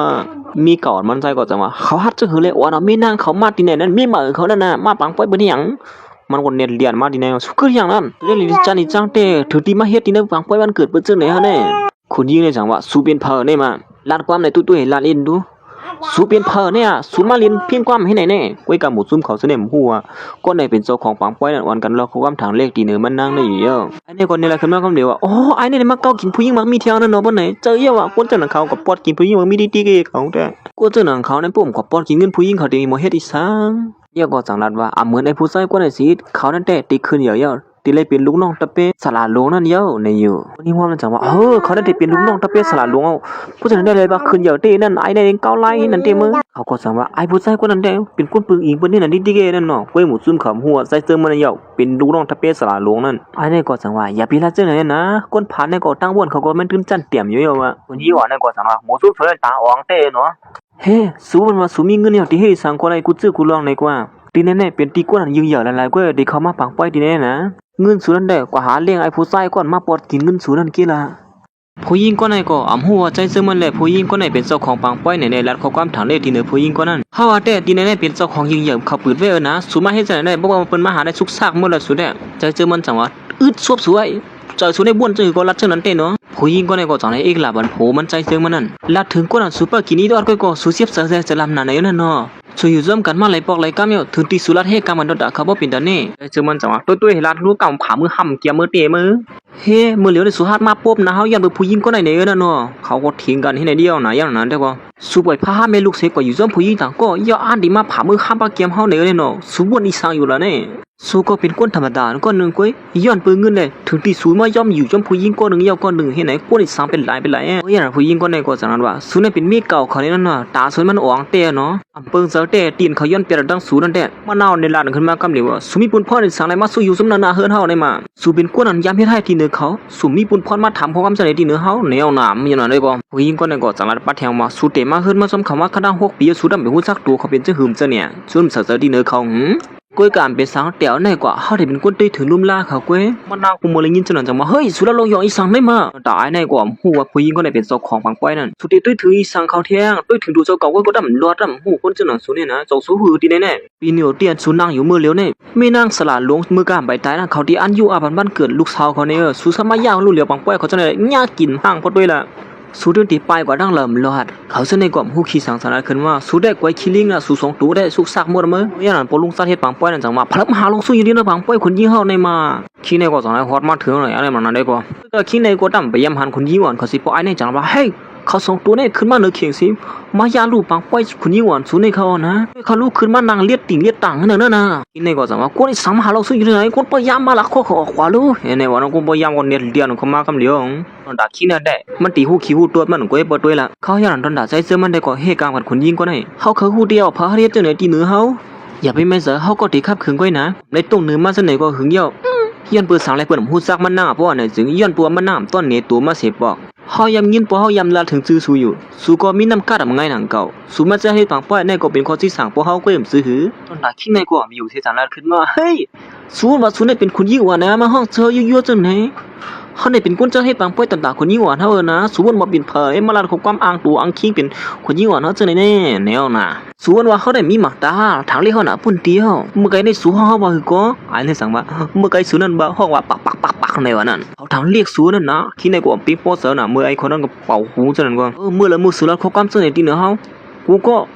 ยิบพงสูคนมาเสียโปะเดียวมันต่างลงกว่าที่หนึ่งเฟซบุ๊กเขาเป็นอะไรหันนำหน้าเขาดินดูส่วนใหญ่ก็ไผ่โปะแค่เขาได้เลียดปีจะว่าดันพี่น้องใต้เขาเต่งตัวมือป้อนเขาโปะวิดีโออย่างนั้นก้อยหนังก็ปลุงก็ในก็ลัดเขาก็ถังเรียบมาได้หรือว่าเฮ้ยแล้วว่าไอ้ในก็สั่งมาโปะไว้แล้วเขาเลยกูก็กวนนาวลืมตาไขเส้นหนังเขาในอ่อนกันโปะไว้ละโปะไว้น้ำเฮ้ยสวยอย่าไปเฮ็ดปุ่นเดือดจังไหนลูกอ่ะอย่าไปมาลาลีตามตั้งผิดกันจังไหนตอนด่าไอ้ในก็ไถดีๆงำๆก็ที่เปิ้นเฮ้ยนั่นไม่นานมันใช่ก็สั่งว่าสุดดำเลยเฮ็ดอีสังผิดสุดดีกูอีสังหลายบ่ทันบ้านนั้นสุกูเปิ้นมาถังเลขที่เหนือผู้หญิงกว่าไหนกว่าถึงที่สุเฮกามันโดนด่าเขาว่าเป็นแน่เขาอย่างมันใช่สั่งว่าเฮาได้ลั่นในสุเฮปันใต้ก็สุนั่นละกวนเจ้าหนังเขาเนี่ยติมาหาลองสู้ยุ่มไงกว้ตอนด่าไอ้เขาในก็ไปฮู้ตัวมาเขาสั่งว่ากวนเจ้าหนังเฮาตีกวางกลัวอีสังอ่ะกวนเจ้าหนังเขานั่นจังเหยื่อเมือกอะไรวะคนยิงในก็สั่งว่าโอ้โหสุนี่เฮาไม่เจอโดนด่าเฮาบ่เป็นตาได้เด่นเนาะเฮ้นี่มันเจอเขาย่ำมาเหยาะหยอกเล่นกันจังไหนกว้มีนามันก็สั่งว่าเฮ้ยถึงเขาย่ำนายกสุดถึงมาหาเหยาะหยอกกันเรียนอยู่จังไหนเนาะหลีอ้ำนาสุเตเมื่อเฮาอยู่ต้อมศูนย์เนี่ยศูนย์ต้นหันเหยาะหยอกเรียนเฮาจังไหนสิปอกอ้าโลก่อนสั่งกู ยันปูว่าคำเขาเจอที่เนื้อสู้นั่นยิงน่ะผู้ยิงก็ในกว่าปีโป้จะลงขึ้นมาเทียงเหี่ยวไอ้ในก็มาเป่าผู้ยิงก็ในทางว่าด้วยลูกเขาในป่นเลือดเต้เนาะเปียกกันเนี่ยก็ตั้งตึงมาเฮ็ดเอาสุเลยหยับเสือซ้ำเขาเทียงเนี่ยกำนึงป้อต่างลงกว่าที่เนื้อเพี้ยนพวกเลยแต่เปิ้นหันหน้าเขาอย่างไรเนี่ยเปิ้นตีอ่อนกันบ้าทั้งบ้านนั่นกวนเจ้าหนังเขาเนี่ยชื่อเสียงก็รู้หมดแล้วมันได้ป้อสู้จักซื้อเฮาได้ก็สู้ปินตาหายแก่กว่าปลุงเขาเย็นกันต้วยมแล้วว่าเขาได้มาอ่างเสืองเสียงบนที่นั่นแหละยอบเขาไปกำเดียวเหี่ยวเขาละที่ในก็จังว่าเกาซันจังสิเปิ้นอ่ะกวนอ่างเสืองเสียงบ่ซั่นแหละเกาคันหันหน้ามาขับขืนเตะเกาขี้ในก็หัวกวนๆมันหลายอยู่นั่นเป็นคุณยิงอ่อนเขาอันมันหางแฮนจะเฮ็ดปังปล่อยไว้ปานนั้นสู้เป็นเพอเนี่ยผู้ยิงก็ในก็จังลาดขึ้นมาว่าลาดขึ้นมาเลยว่าสู้ซื่อซ่าเพราะฉะนั้นก็หมู่ซุ่มซูเปอร์ถ่อมกูก็แล้วน่ะซื้อห้องว่าไหนนี่เขาย่างเหล่านั้นมันนั่งก็สายลาดขึ้นมาว่าซื้อมันนั่งเป็นลูกสาวฉลาดลุงอันมอเลียนปีโนนั่นไหนเฮาเขาเนี่ยก็เป็นอันตุกเสนว่าอีสังก็นั่นน่ะกวยกาเมื่อย่างนั้นโปเขาได้ตัวไล่สวดอันบนไถอยู่นั่นฮันเลยหันเบิ่นลัดข้อความทางเลขที่ลูกยิงมันจังไหนเป็นอันจะลำได้ว่าอยู่เฮาเขาฮัดจังเฮเลยมาเปียกินลูกสาวก็จังเนี่ย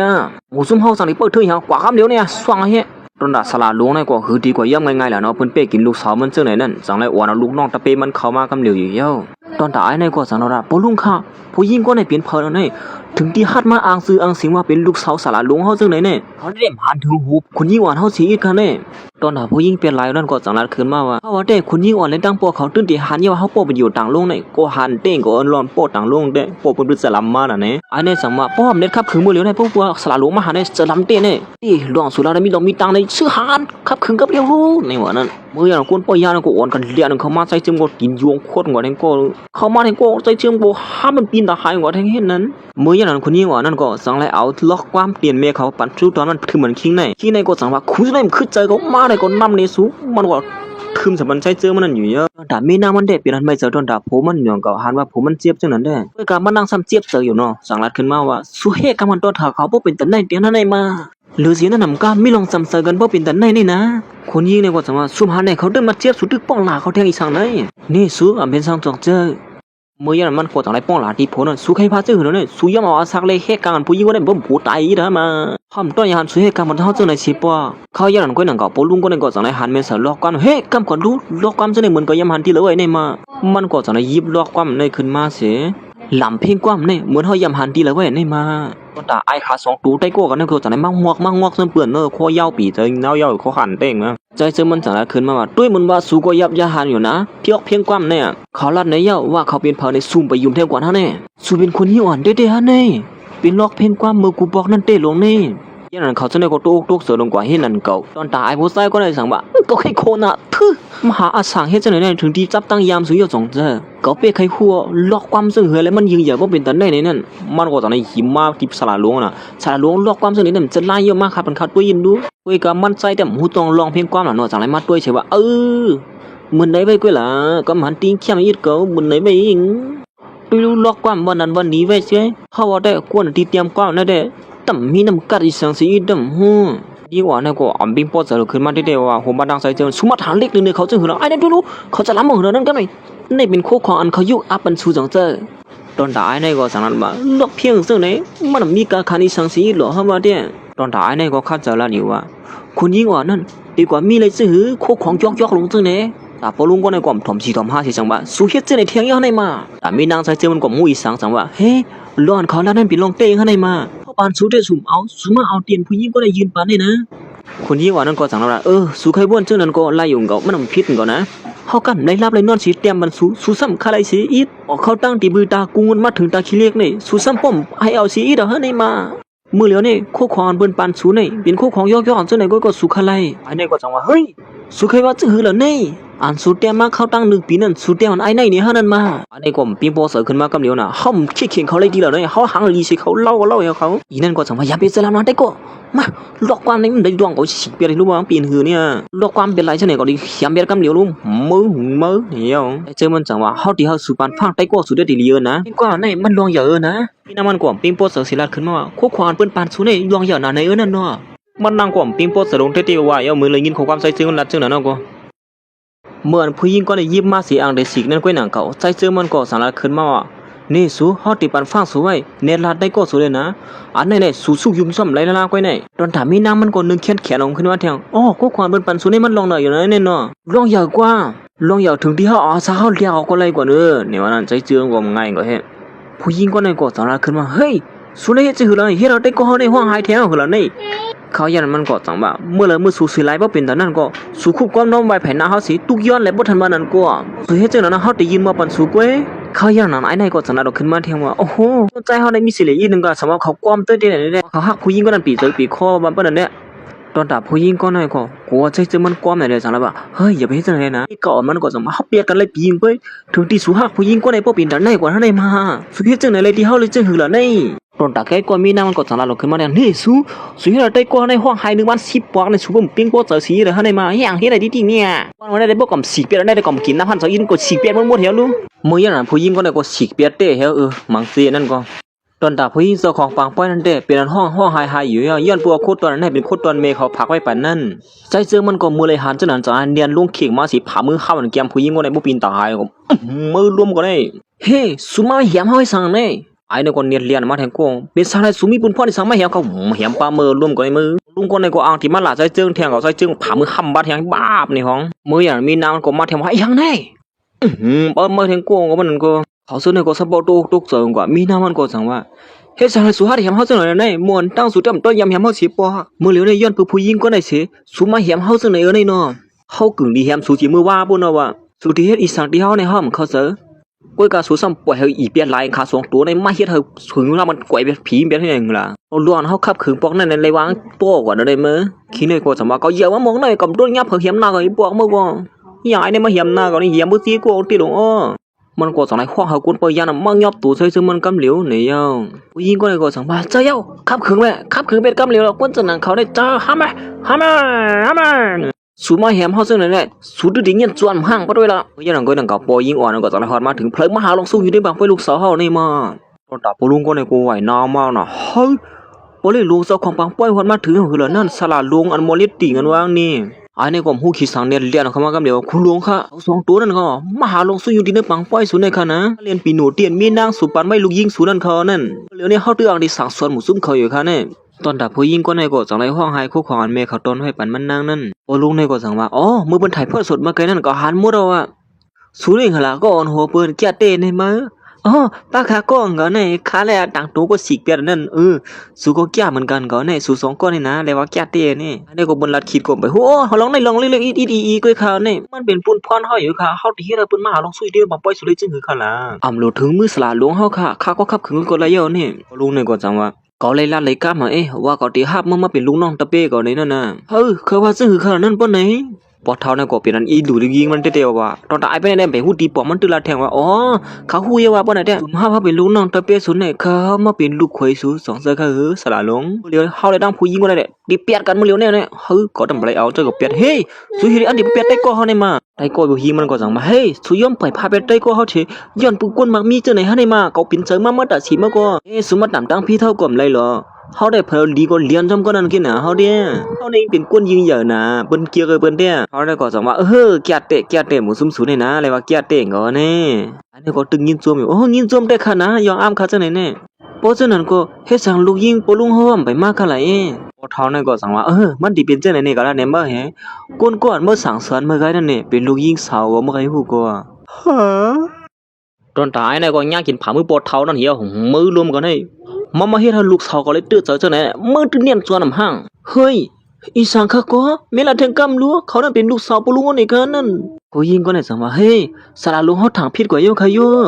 เมื่อที่ม่วนว่าเขาได้ฮู้จักลูกสาวก่อมเซอมาก็ตอนตาคิงกวนจัดเฮ็ดมังป้อยนั่นก็จังนั้นว่าเฮ้ยบ่ลิหลวงฮะนี่เป็นคนยิงอ่อนเฮาติดเขาได้มื้อได้ฮู้จักเมียงก็เฮาเสมอจัดเฮ็ดปังป้อยเป็นลูกยิงเก่าเว้ยก็มื้อสมัยยาปังป้อยลูกยิงเก่าจังไหนเนี่ยตายในก็จังว่ามันตื้นเป็นความไรเขาเป็นผู้ยิงกว่าเลี้ยงรวยผู้ชายก็นั่นมันได้เปลี่ยนก็ได้จังเฮ้ยในแข่งกำเย่เขาเมื่อว่าหือก็มีละแข่งกำเนาะในที่เฮ้ยเขาเป็นลูกยิงสุดเด้ได้เนาะบ่นั่นเด้ไว้คิลิงไอ้ฮะจัดปานก็ยิงอ่านมันได้ยาวๆขี้ๆลุงน้องเก่าใจเจอมันก็สั่งนัดขึ้นมาว่าเฮาบ่ลัดในหมู่ซุ่มซุยเขาในหมู่ซุ่มสูที่หาลอกสู้ยอมไล่ล่าๆเนี่ยอันนี้ก็เน้นลุกขึ้นมาเสียละแทงว่าไอ้ผู้ชายคนนั้นเขาเป็นคนนั้นบ่เปียดหมอเลียนเงินผู้หญิงที่หานั่นเขาตื้อหาเปียดมีเขามาหึงสังในก้อยซับบ่มาปอดกินลูกยิงสู้จังๆนั่นที่บ่ยอมบันไงๆค่ะนะว่าเนี่ยย้อนผู้ซึ่งนั่นแหละข้าถึงที่บ่ไล่ทางพี่ตึงนึงคนนี้ว่านั่นน่ะก็ตึกนานลืมเสียละขึ้นมาอย่าไปไม่เจอค่ะ เขาได้กว่าลายผู้ชายก็ได้ออกมากเว้ยแต่ลูกยิงสูงได้เขาก็ได้ตื้อถึงรูปลับอันนี้กว่าพอเท่าในสมองฮึเมื่อต้องมีนาใครมาอะไรลูกยิงก่อนไหนวะเนี่ย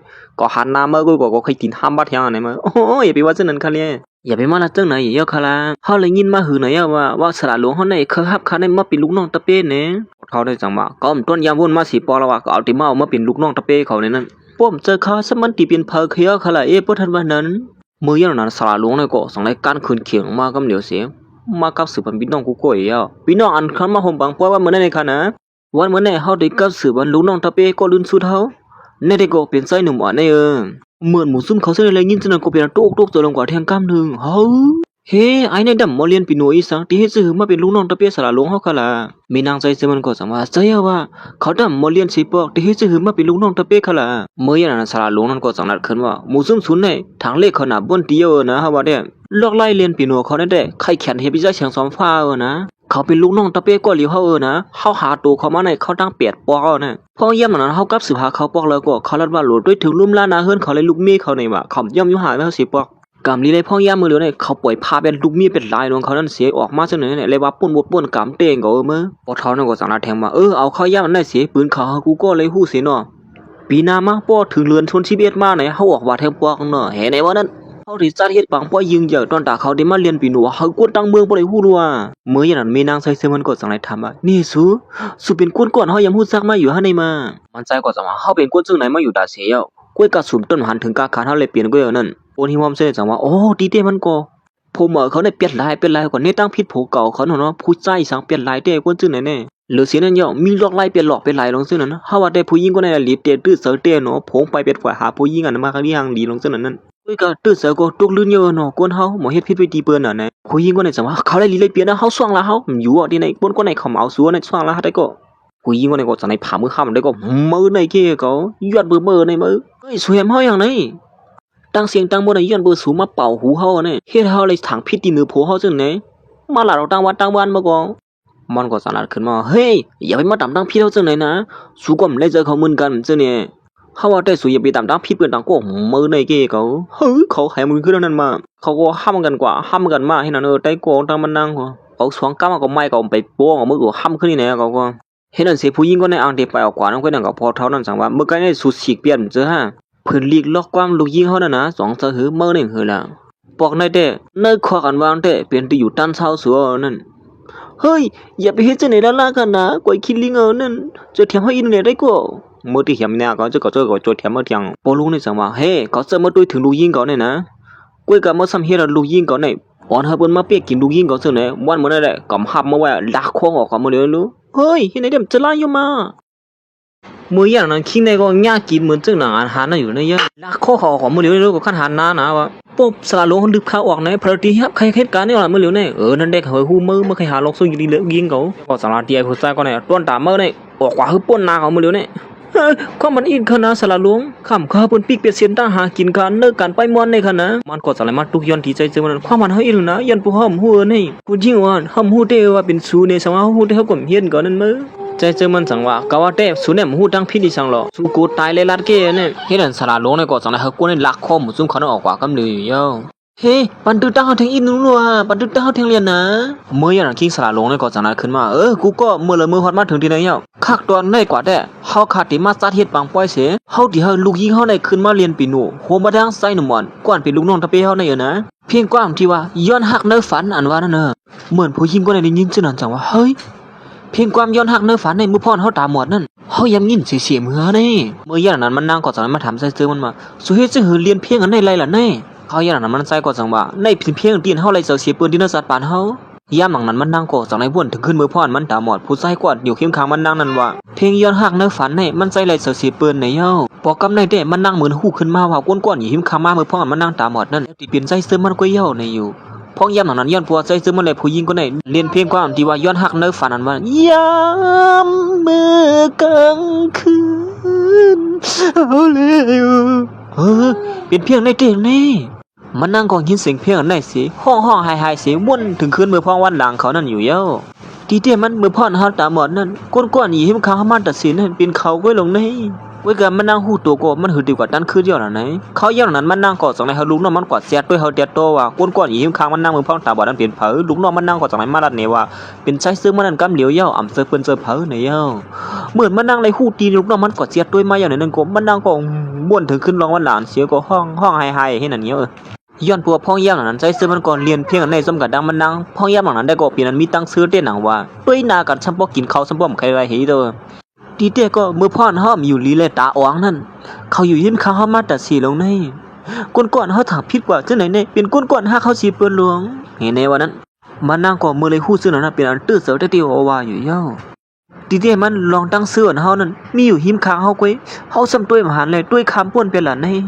เป็นสังเลยห้อมหันกาขันเขาจังไหนเสียอีดแหวันนั้นมาโหเซิร์มันนั่งก็เจ็บเกี้ยนลงขึ้นมากำเหลียวให้เอาย่ำหลังนั้นเท่ก็ข้าอย่างนั้นลูกน้องมันนั่งก็จังไรบ้าความเขียนมันนั่งสิว่าอย่าไปตื้อเจอขนาดไม่เลี้ยงเขาหลอนป้นก็ป้นกว่าเย้าซื้อก็สู้ก็มีลูกซ้ำกันเย้าสู้ก็ด้วยยันอ่อนวันเขาขึ้นเลยนะเขาย่ำหลังนั้นก็หนังเก่าเขาเงาจือเสียงใส่เสื้อมันก็ซ้ำป้นลื่นหลังสอดตัวลงฟ้าลงกว่าให้นั้นเปิดมากทีละก็หันเบิ้ลเปิดลองใส่เสื้อมันกว่าซ้ำป้นอ่อนกว่าเสียงใส่หนุ่มอ่อนก้อนควักไปพาเปียนั้นเมื่อเลี้ยวได้ขึ้นเยอะมาสูงมาเสียลูกน้องมันนั่งสั่งว่าป้นเลี้ยงเขาเนี่ยเขาหักลูกไส้เลยลูกยิงเขาเตี้ยวว่าเขาบอกเต้เพราะว่าเขาหันหน้าลูกยิงในลูกไส้เขานั่นเขาตื่นเต้นพวกมหาสูขึ้นอยู่ค่ะนะจำก่อย่อมตั้งพิษด้วยตีเขาก็เลยเขาโยกเขาว่าเนี่ยเพราะว่ากว่าเฮ็ดไหนเย้าอยู่ตีเขาเตี้ยตัดใจเขาย้ำอีกหนึ่งเขาอ่อนนะไม่เลี้ยงเขากินส้มเดียวนะลองสุราได้มีลองมีทางเตะเนี่ยเขาตีห้องเขาปอกมาดีเฮิรนสิลองในห้องก็อุบกันเทียงก้ามหนึ่งเขายันนั้นมันนั่งก่อสั่งไรอันดีห้องลูกมันนั่นเสียกว่าย่าป่วยปางแขกเขาทั้งสองป้อนั่นในเย้าเฮ็ดสิมันนั่งก่อขี่เครื่องบินสิมาหาลูกยิงมันลูกไส้มันตัวด่าผู้ย่าเป็นลายในก็มันนั่งเปิดถ้วยล้วนสิลาล้วนอยู่ให้ไหนเย้าสู่สองก็พี่น้องป้อสุ่มเฮ็ดเขาเลยปิ้งป้อเจอได้เขาเขียมสูเตะแน่เขาที่ร้านในสูให้ป้อเขาตีนะเฮิรนสมกับนั่งเมียสูอย่างนั้นแหละสูตื่นเดี๋ยวอะไรด้วยถึงลุ่มล่าเขาเนี่ยนะป้อสูห้าลัดในเมียสูนั่นแหละอย่าว่ากำปั้นฟังสูพี่น้องเกี่ยละก้อนเป็นน้องยิงมันได้ตุกเจอเสียปล่อยกอกน้ำตุกแตกให้นั่นอยู่เย้ายังมันไอ้ได้จังมาโอ้สูเฮ้ยได้เฮ็ดอะไรก็ห้ามมือได้ได้มืออย่างนั้นมันนั่งก็สังในฮอดมาถึงหาเฉดูเฮ้ยสูอย่างลูกยิงลูกเจ้าในมาเขาอย่างนั้นมันนั่งก็จังในมาหาเงินเสือเฮ้ยสูสังลูกยิงเฮานี่ว่าอีโลอ่ะนี่ก็ถามว่าเมย์เขาถึงหายผู้ใจก็ไหนจังว่าเมย์ข้าผิดกว่ายังค่ะเดี๋ยวในกว่าเฮาได้ถ่อมความบ่ลุงในก้อยห้ามถ่อมความพอดีค่ะนี่เมย์เฮาอย่าเป็นลืมหมู่ซุ่มห่อกว่าตั้งนอกค่ะนะมืออย่างนั้นมันนั่งก็จังนั้นตีลูกมันว่าคว้างมันเมียอีกนึงเฮ้วันนี้จังในเวียนกว่าลูกยิงลูกใจให้นั่นเยอะอย่างนั้นมันก็สั่งให้มาลาตีไอ้ผู้ชายคนไหนว่าเฮ้เขาบ่นถึงว่าสุดที่เป็นคนเปลี่ยนหลายว่าอยู่ในเตี้ยลงในเนาะตอนตายเนี่ยก็เตือนติดซับเลี้ยงเฮ้ยทำเขาซับเลี้ยงก่อนเลยนะเมื่อไงเนี่ยเขาก็ตัวเตี้ยเฮ็ดนี่เฮ็ดไหนด้วยแน่ในเกย์เฮ็ดไหนเขาบ่นถึงว่าสุดที่เฮ็ดจึงไหนลับหลังเขาเนี่ยซึ่งสุดแล้วว่าสุดที่ตัวถึงลูกยิงเลยลูกจ้าเลยดีเลยมันก็สั่งให้เขาไอ้ผู้ชายคนไหนออกกว่าทั้งนอกนั่นอยู่เย้าเมื่อเหลือในเปิดปีกอื่นเป็นเส้นตั้งหากินเขากูเลือกกูไล่เย้าเขาที่เฮ็ดจึงออกกว่าละนี่โอ้สุดลือเขาออกกว่าได้เขาหลวงย้อนกินเกี่ยววันนี้เขาอย่างนั้นมันก็สั่งว่านึกวันผังป้อยนะเฮาก็ลาดกว่าเจ้านั้นก็เฮาลาลีลานเก้นั่นจะว่าเฮาอังที่ปล่อยภาพเปียสูงก่อนนะเห็นในวันนั้นเฮาก็เฮ็ดแหละเพราะเฮาเป็นมหาเศรษฐีเยอะเฮาที่ปอกมาสู้ขึ้นในกว้างกว่าไอ้นี่ก็คัดเจอซับเลี้ยงปีเจอปีโค้งอย่างนั้นหลอนสุมาหันมาไกลนั้นเฮาก็เดียนสังสวนหลอนจะในกว้างเฮาอันที่เฮ็ดให้ลงเห็นในวันนั้นเฮาก็เขานับยามผู้ใหญ่กุนลงอินในกว่าจะเฮาเจอไม่จะไว้น่ะป้นตีความบันเฮาเลยอินเนี่ยน่ะป้นนั้นก็ลองถ้าหากเฮามีเหนือเขาในมีเต้เฮาเฮาเลยไปเรียนสุเป้เขาอย่างนั้นมันนั่งก็จังนั้นเดียในว่าเฮ้สู้ฮักเขานี่ฮะสู้มันหลอกเงินเขาเลยบอกอะไรกำถามว่าเขาหู้ในเนี่ยสู้ใจเขาในมักตอกน้ำตักน้ำมันสู้ใจไหนพูดอ่านว่าเขาเป็นก้นเจ้าเราลงมาย้อนบุสูตั้งสินตั้งบนในเฮ็ดนาเฮือนอะไรลูกโคเปียดไปเปียดเข้ากว่ามิวเหมือในมือกว่าลูกก็ได้มีโป้งล่ะมือมันนั่งก็จังนั้นมามันดีเฮ็ดให้ไอ้บุษายกว่านั้นมีดีกินดีอยู่เฮ้ยเดียวในอยู่เฮ้ยสู้เฮ็ดจังได๋ที่เฮาในมหามจะลาอยู่เฮาฮู้จักกันมาเขาตั้งหือมาก็ได้สุดที่เฮ็ดอะไรที่เหนือเฮาจะหือไหล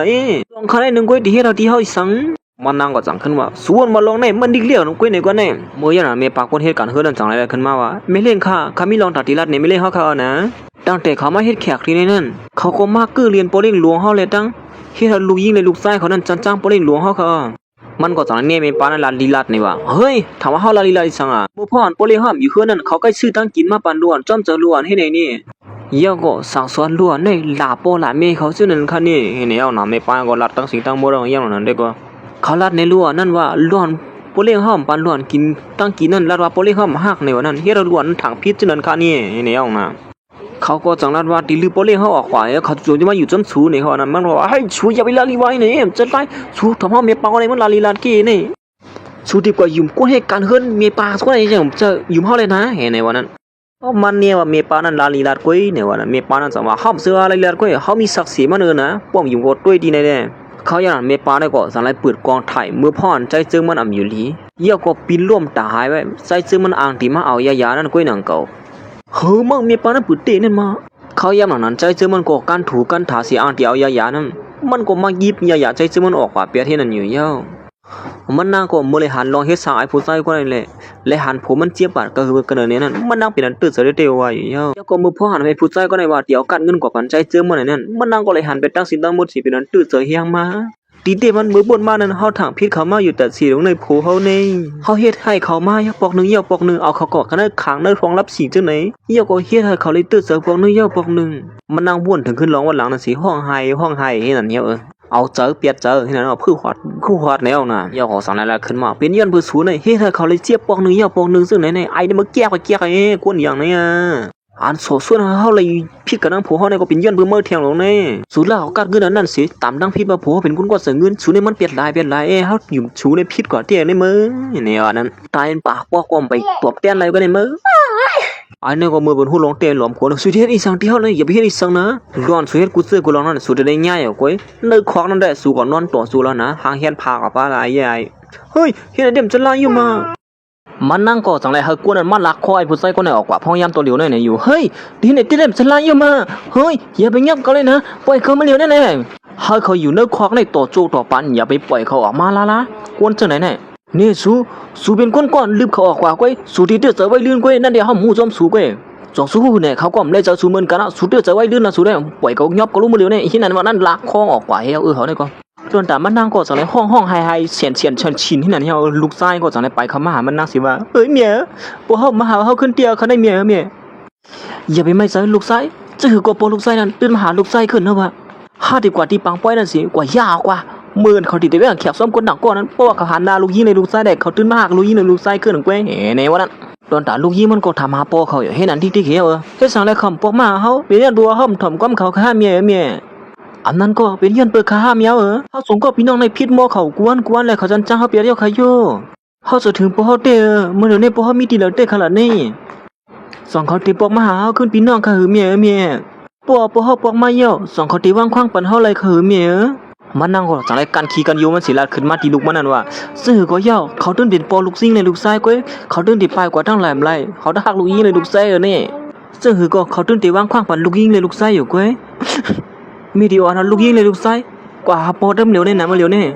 ย้ำหลังนั้นมันนั่งกอดสังไรอ่อนลูกยิงเลยลูกไส้มันออกมาตอนได้เข้ามาห่มปลายบางแขกใส่เสื้อมันนั่นลูกไส้มันสั่งว่าห้ามมาถึงที่ตาเคเรียกนะเขาเดี๋ยวเลยโทรหันโป้ฮะแม่ตื่นถึงในตัวผ่านกับเพื่อหาโดยลูกยิงเลยลูกไส้ได้เขาตื่นติดจมเสื้อเต้นะเพราะอย่างนั้นลูกน้องมันนั่งกอดสังไรเอามาดีพินหมอกใส่เสื้อมันนั่นได้คาไรไม้คาดีพินหมอกไว้บางแขกเขานั่นค่ะนะมือเหลียวให้สู่เขาเขาห่มต้มเขาแล้วค่ะย้ำหลังนั้นมันนั่งกอดสังไรยี่ยวรีพินหมอกไล่ขึ้นมาเสียมือย่ำหลังนั้นสังไรหันเป็นโผล่มาเลยผู้ยิงก้อนหนึ่งตึกสูงยิบมือกันอยู่นั่นลูกยิงมันสังไรขึ้นมาว่าปอที่เอาเมียมาในป้อมเขาอยู่จมห่อค่ะเมียตอนแต่มันนั่งกอดตื้อหลัดคอก้อนปั่นแห้งเสือตีลูกยิงมันอยู่อย่าไปรัดที่ไหนเลยลูกยิง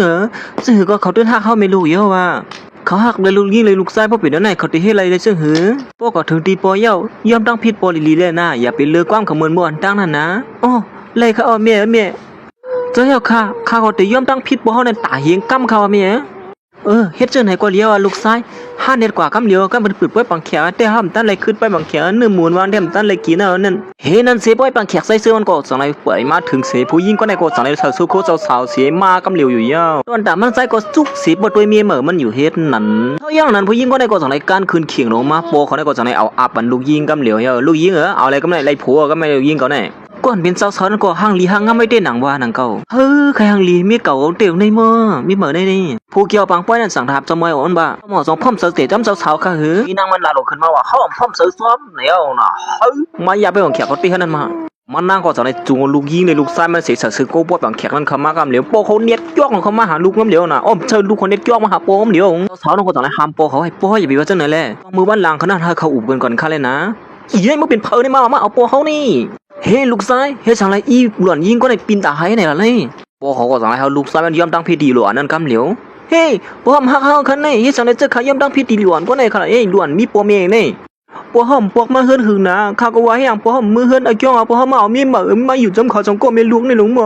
ก้วยก็ว่าปอเขาได้ก็ตื้อเฮาลูกซ้ายมันน่ะยอมตั้งผิดตีหลัวนั่นก็เหลียวดิติ๊กไอ้นี่ก็ยอมตั้งผิดเลยล้อมเต็มเสาเสียยอมตั้งผิดก็ป่นขี้ป่นโยให้นั่นก้วยตอนตาลูกฮีมันก็น้ำตายิงหุยซึ่งนั้นก่อนเป็นปีไอ้มันจังว่าเมื่อเหลือในขายอมตั้งผิดว่าขนาดปอวังขวางคาอะไรขายเยอะเฮ้เอ็นังเฮ็ดสามมาอ่อนลูกฮีเลยลูกซ้ายเฮามาแห้งนะเปิ้นบังแขกเก่าแน่เก่าจังบ่เปียดกันนำซื่อนี่สวยอันเฮามาปอกนั่นนี่เฮามาหาบสู่ปอกมือเฮือนเฮาขึ้นนะเฮาว่าแต่สุยาเบตือเสอยู่ซึ่งไหนเย้าซึ่งก็เฮาได้เป็นผัวเมียกันนี่มีลูกซ้ำกันเป็น2ก่อกำเดียวมาก็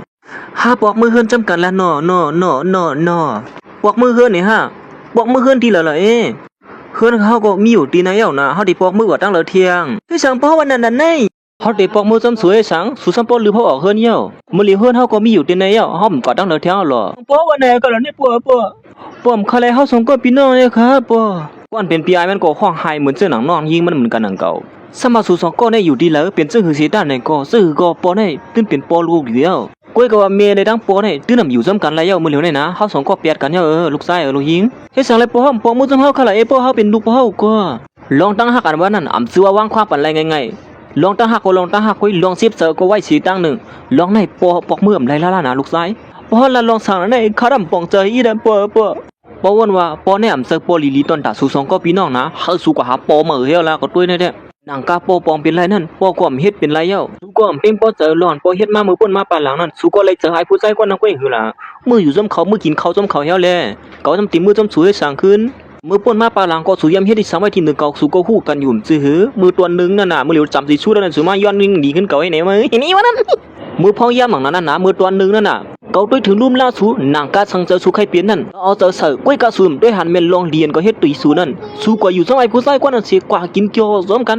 นเปิ้นทำถึงปอสูก็สวมไล่ลาถือว่าเฮาได้เป็นปอสูก็ด้วยไอ้ผู้ชายกว่านั้นสิลาดว่ากว่านั้นเป็นปอสูในก้อยสูทำป้อมไล่ลาอีสังสีกำลองในก็หานาก็เจ็บเจอเด้อลองเสื้อในเฮาได้วางขวางปันสูตัวเก่าได้ไรอยู่ก้อยกาวางขวางปันสูได้ไรละความผันอีนึงครับปอเมื่อเหลียวนี้เฮาผิดกว่าเตียวค่ะจะย่าวางขวางมันให้อินคะแลปอกมืออยู่จำเฮาขึ้นเนี่ยค่ะรู้จะหือก็เย้าปอตุ้นเตรียมปอกมือซ้ำสูเย้าสังวันหนึ่งมาสูมีลองตั้งอย่าผืนดีสังในก็ลัดปอละอยู่ปอตุ้นดีซอยแถมสูปอตุ้นเตรียมปล่อยพาสูนังเก่าก้อยกะหนังหือปอติมืออยู่ซ้ำสูนั่นแหละปอมืออยู่แล้วเย้ามือเหลือปออะไรมีหางดีบ่เป็นแต่แน่ปอดีใครเมื่อชัวอย่างวันไหนเที่ยวล่ะเนี่ยหือมึงติมือจะมีเก่าเตะเฮานั่นมาเฮาได้คุบเขาย้ำตั้งพิษตีสูนะเฮาฮู้อยู่ว่าเฮาในมันพิษกว่าเย้าไหนก้อยกะจะหือก็เย้าสูวางความปันเฮาละอยู่อ่ะมีหมามันก็จังว่าเฮ้ยลองสูเฮ็ดจังไหนสูที่เฮ็ดล้วนตกเสือนี่นะมันก็เน็ดการถูกการทาลงก็เฮาว่าเสบะนี่สูก็มีกูซื้อกูลองซื้อก็โพสูในปันเฮาขึ้นเยาละเฮาใครขึ้นเตนั่นมื้อนั้นเฮาฮู้แหละสูว่าเขาในเป็นตั้งเรียน5ติปันกันกว่าปันกันมากง่ายๆจังไหนนี่ก้อยกะมื้อเตมันเขาก็เป็นผัวเฮาก็รู้สูมาเอาก็จังไหนสูมีหน้าตั้งไอ้อีท่านได้มาไม่หิมาผัวเปิ้นแน่สูมาหิมาออกกว่าที่นั่นจัดปันเฮาจังไหนมันก็มาแม่นกอดมันใส่เจอมันแทงกล้ามนึงสิวะนี่สูเฮาว่าแต่สูปอกมือซ้ำเฮาเหี่ยวละปอกมือละอีลูกล้วนดังสองก้อนนี่อีดูสองสูหือไว้สี่สูผัดออกเฮือนมาเนี่ยลูกยิงเลยลูกชายเขาเนี่ยทุกข้าคันเจอน้ำเนียงนึงว่าในกลมเลยกินเห็ดตามั้งล้วนกินน้ำเนียงโยดพานั่นมั้งย้อนพวกมีสูด้วยถึงลุ่มล่าเลยลูกยิงเลยลูกชายเนี่ยพอยอมแข็งยังหลกบีห่างเองก็เลยมีเลยสุกอาหารหมดนั่นมั้งโจกระสุ่มอยู่หิ้มข้างเขาเนี่ยลูกยิงเขาเนี่ยนอนอาบน้ำตากูว่าน้ำตาบ่อะไรลุยมาเมื่อเขามาจำตาขี่เฮือมานั่นสมมาสุ่มมืออยู่จำเฮาป้อเนี่ยถึงเฮาที่เฮ็ดจะหือด้วยถึงลุ่มล่าลูกยิงเลยลูกชายเขาล่ะป้ออันมีหันหลัดเมียนเตนั่นเจอปอน้องยิงเขาเนี่ยอยู่ลิมาเขาตั้ง1 ปีแล้วเขาเนี่ยเขาว่าแต่ปอเนี่ยปอกมืออยู่จำเฮาขึ้นเหี่ยวล่ะเขาย่างนั้นมันใจกว่าจะให้สุกพงมันขึ้นมาสิส่งบันลองลกไล่เลือดอย่าลูกยิงเลยลูกชายมันนั่นเขาส่งบันได้ว่าต้นตาติดไล่กินย่ำเขานั่นหาหือปฏิลีขึ้นมานั่นสูปอกมือเฮ็ดด้วยถึงซ้อมหนังเขาส่งในสูงด้วยปอว่าแต่ถ้าเสมอเขาเกิดมาลอกไล่ด้วยถึงลุ่มล่าเขานั่นเขาส่งบันสูดังสิตั้งมั่วเลยว่าหนังหือเขาตีก็อย่าขึ้นมาสิเปลี่ยนล้วนก้นหลีเตรียมเลยพิษหม้อกันดังโปเมเหมือนเจ้าหนังมือเรียกเนี่ยเมื่อเร็วเขาก็จะล้วนก็เรียกเรียนเลี้ยงอ่ะสูก็ด้วยถึงลุ่มล่าเขาอะไรกว่าเขาหยุ่มยามว่าพวกเขาก็อยากขึ้นมาแทงเลยสิได้เขาดีปองเซอร์ก้อยเฮ้ยสุรัดขึ้นไหนขึ้นมาในสุใครว่าจะหือเตะได้มาใครว่าจึงเขาลาดน่าจังว่าหือเมื่อกูหูนั่นมานั่งก็สังว่าหลอนเขาลัดเพราะเป็นตนเน่ส่วนไปปองเซอร์ก่อนนั่นนี่เขาเคยสูมืออยู่ซ้ำเฮาหลอนดูเดียวอยู่ลิ้นได้ไว้ก่อนละเพราะสูมืออยู่ซ้ำเฮาเด้งที่หลีขึ้นมาเกยเขาเตรียมปีกสวยนางเก่ามีสังก็กับสืบมหาลัดเท่าไรอยู่พอลูยี่ห้อมหลิวลีกินบ้านว่านั่นเขาก็ถึงมือเจอเกยไว้กับมือเหลียวนะเขาใครมีเหม่อสุพยุก็มีเหม่อในหางหลีมีเก่ามั้งก็เฮ้เขาบ่นถึงว่าสุดจะให้ว่าเป็นอันไหนเนาะอันนั้นก็สุลืมลองว่าหลานเฮายำอยู่จำกันมาพองยำนั่นย่อห้าพองยำนั่นเฮามีตั้งเสื้อเนี่ยเขาโคมีหวานก็เฮากินจำกันเอาได้นะลูกยิงเฮาก็บ่ได้กินว่านั่นย้อนไปเกิดมาเลยเมื่อนำถึงว่าสุดจะแก่นเคียงสิปล่อยเพชรพาเฮาแม่ลูกเสื้อไหนแน่เนาะมันใจก็สั่งว่า เฮาว่าได้ในกี่กะเฮาทั้งสองคนเนี่ยจื้อก็มันเปลี่ยนกว่าแล้วเฮาว่าได้ปล่อยให้มันป่วนกว่าเลยนะสัวมือเหี่ยวละก็คันหาหน้าดิมันไกลมันเป็นนั่นปอย่าหมังนั้นไอ้ล้วนก็ในก็สลายมาคุบก้มนมไว้แผ่นหน้าปอเขานั้นเมื่อเลียวคาเลยน้องยิงเขาก็มาคุบก้มนมไว้แผ่นหน้าปอเฮาเหี่ยวปอเฮามือจมเฮาขึ้นเหี่ยวคาละตอนตาน้องยิงมันก็คาเฮาปอเขามือขึ้นอยู่เฮ็ดนั่นติ๊กอยู่เหี่ยวเฮ้สุสอนลูกยิงเลยลูกใจเฮาจึงหือละในเฮ็ดสลายล้านมาลัดจึงไหนล่ะมันใจก็จังไหนเฮามีนางลูกขึ้นมาไว้ๆนี่อยู่ผู้หญิงก็ไอ้ก็ตึ้นลูกล้านละเฮ็ดนั่นอยู่เหี่ยวปอสุ่มมือเลยเฮาตึ้มลูกลาๆกันนี่ใครลูกอมฮูเมอร์มึงเข้าเตะหน้าเฮือนมากันพวกปีนี่สุ่มฮู้ว่าเฮากินอะไรหมักมงในบ่กินบักเกียนในคำคอเยี่ยวเขาแทงลงหนึ่งสู้ซ้ำป้อมหูสีดอกลองเฮาในกูที่รับสิงป้อรับสิงมาในเท่าหันตาป้อหันตาหลุยยักจามเมื่อเนี่ยสองสู้เฮากูตีแก็บตีมืดนั่นมาได้ย้อนบ่เฮายำซอยแถมสวยเลยเอาจับปิ่นดังปิ่นเฮากว่านั่นน่ะมันนางซ้ำเอาเขามันค้างไปเท่านั้นน่ะเนาะมันนางบ่นถึงสิอีดว่าผมมันกูที่รับสิงกันว่ายามมือรับสิงขิงอันเปิ้นนอนอำหันมือมาจำใจสองสู้ต้องเฮอมือพ่อเฮาคำที่นรีบตั้งไอเป็ดลายตัวนั้นน่ะสู้ซ้ำซอยแถมเฮาเลือกซ้ำก็ซอยแถมไอเป็ดหลายนั่นเก่งหือล่ะสู้ฮักเขาหนังหือสู้หันเฮาซ้ำปีนตาหายไว้เฮ็ดไหนอ่ะสู้ซ้ำป้อมใจเฮาอีกเจิงก่อนฉลันก็เมียนเต้นั่นมึงมันใจก็สายลาดขึ้นมาตั้งสีตั้งหมดหลอนไม่นำมันเฮ็ดอะไรกินหรือมันใจเลยเฮ็ดให้มันใจเลยตื่นเสือปอกนึงยอปอกนึงในนั้นความปันเฮานะเฮาผิดกว่าเยอะนี่เฮาผิดเที่ยงก็ไม่ได้เฮาเลยตั้งใจมันเป็นจังนั้นนะมือป่นมากก็สู้ตื่นลาดว่าสุ่มเลยตั้งใจมาตาเสียว่าป้อดันมาสุ่มเลยตั้งใจสุดที่ค้างเฮาให้นั่นก็บ่จื้อมาพอสุรัตเขาก็ว่ามันตั้งเสาในเฮาได้เฮ็ดเหมือนเนื่องอ่ำหุ่มหันเสียก็มเจอกุ้ยกาซึ่งหือก็เย้าตอนตาลูกยิงเลยลูกไส้มันได้ห้องไห้สีกวาดมันไส้เฮามันไส้ปอกมือขึ้นอยู่เฮ็ดนั่นอยู่เย้า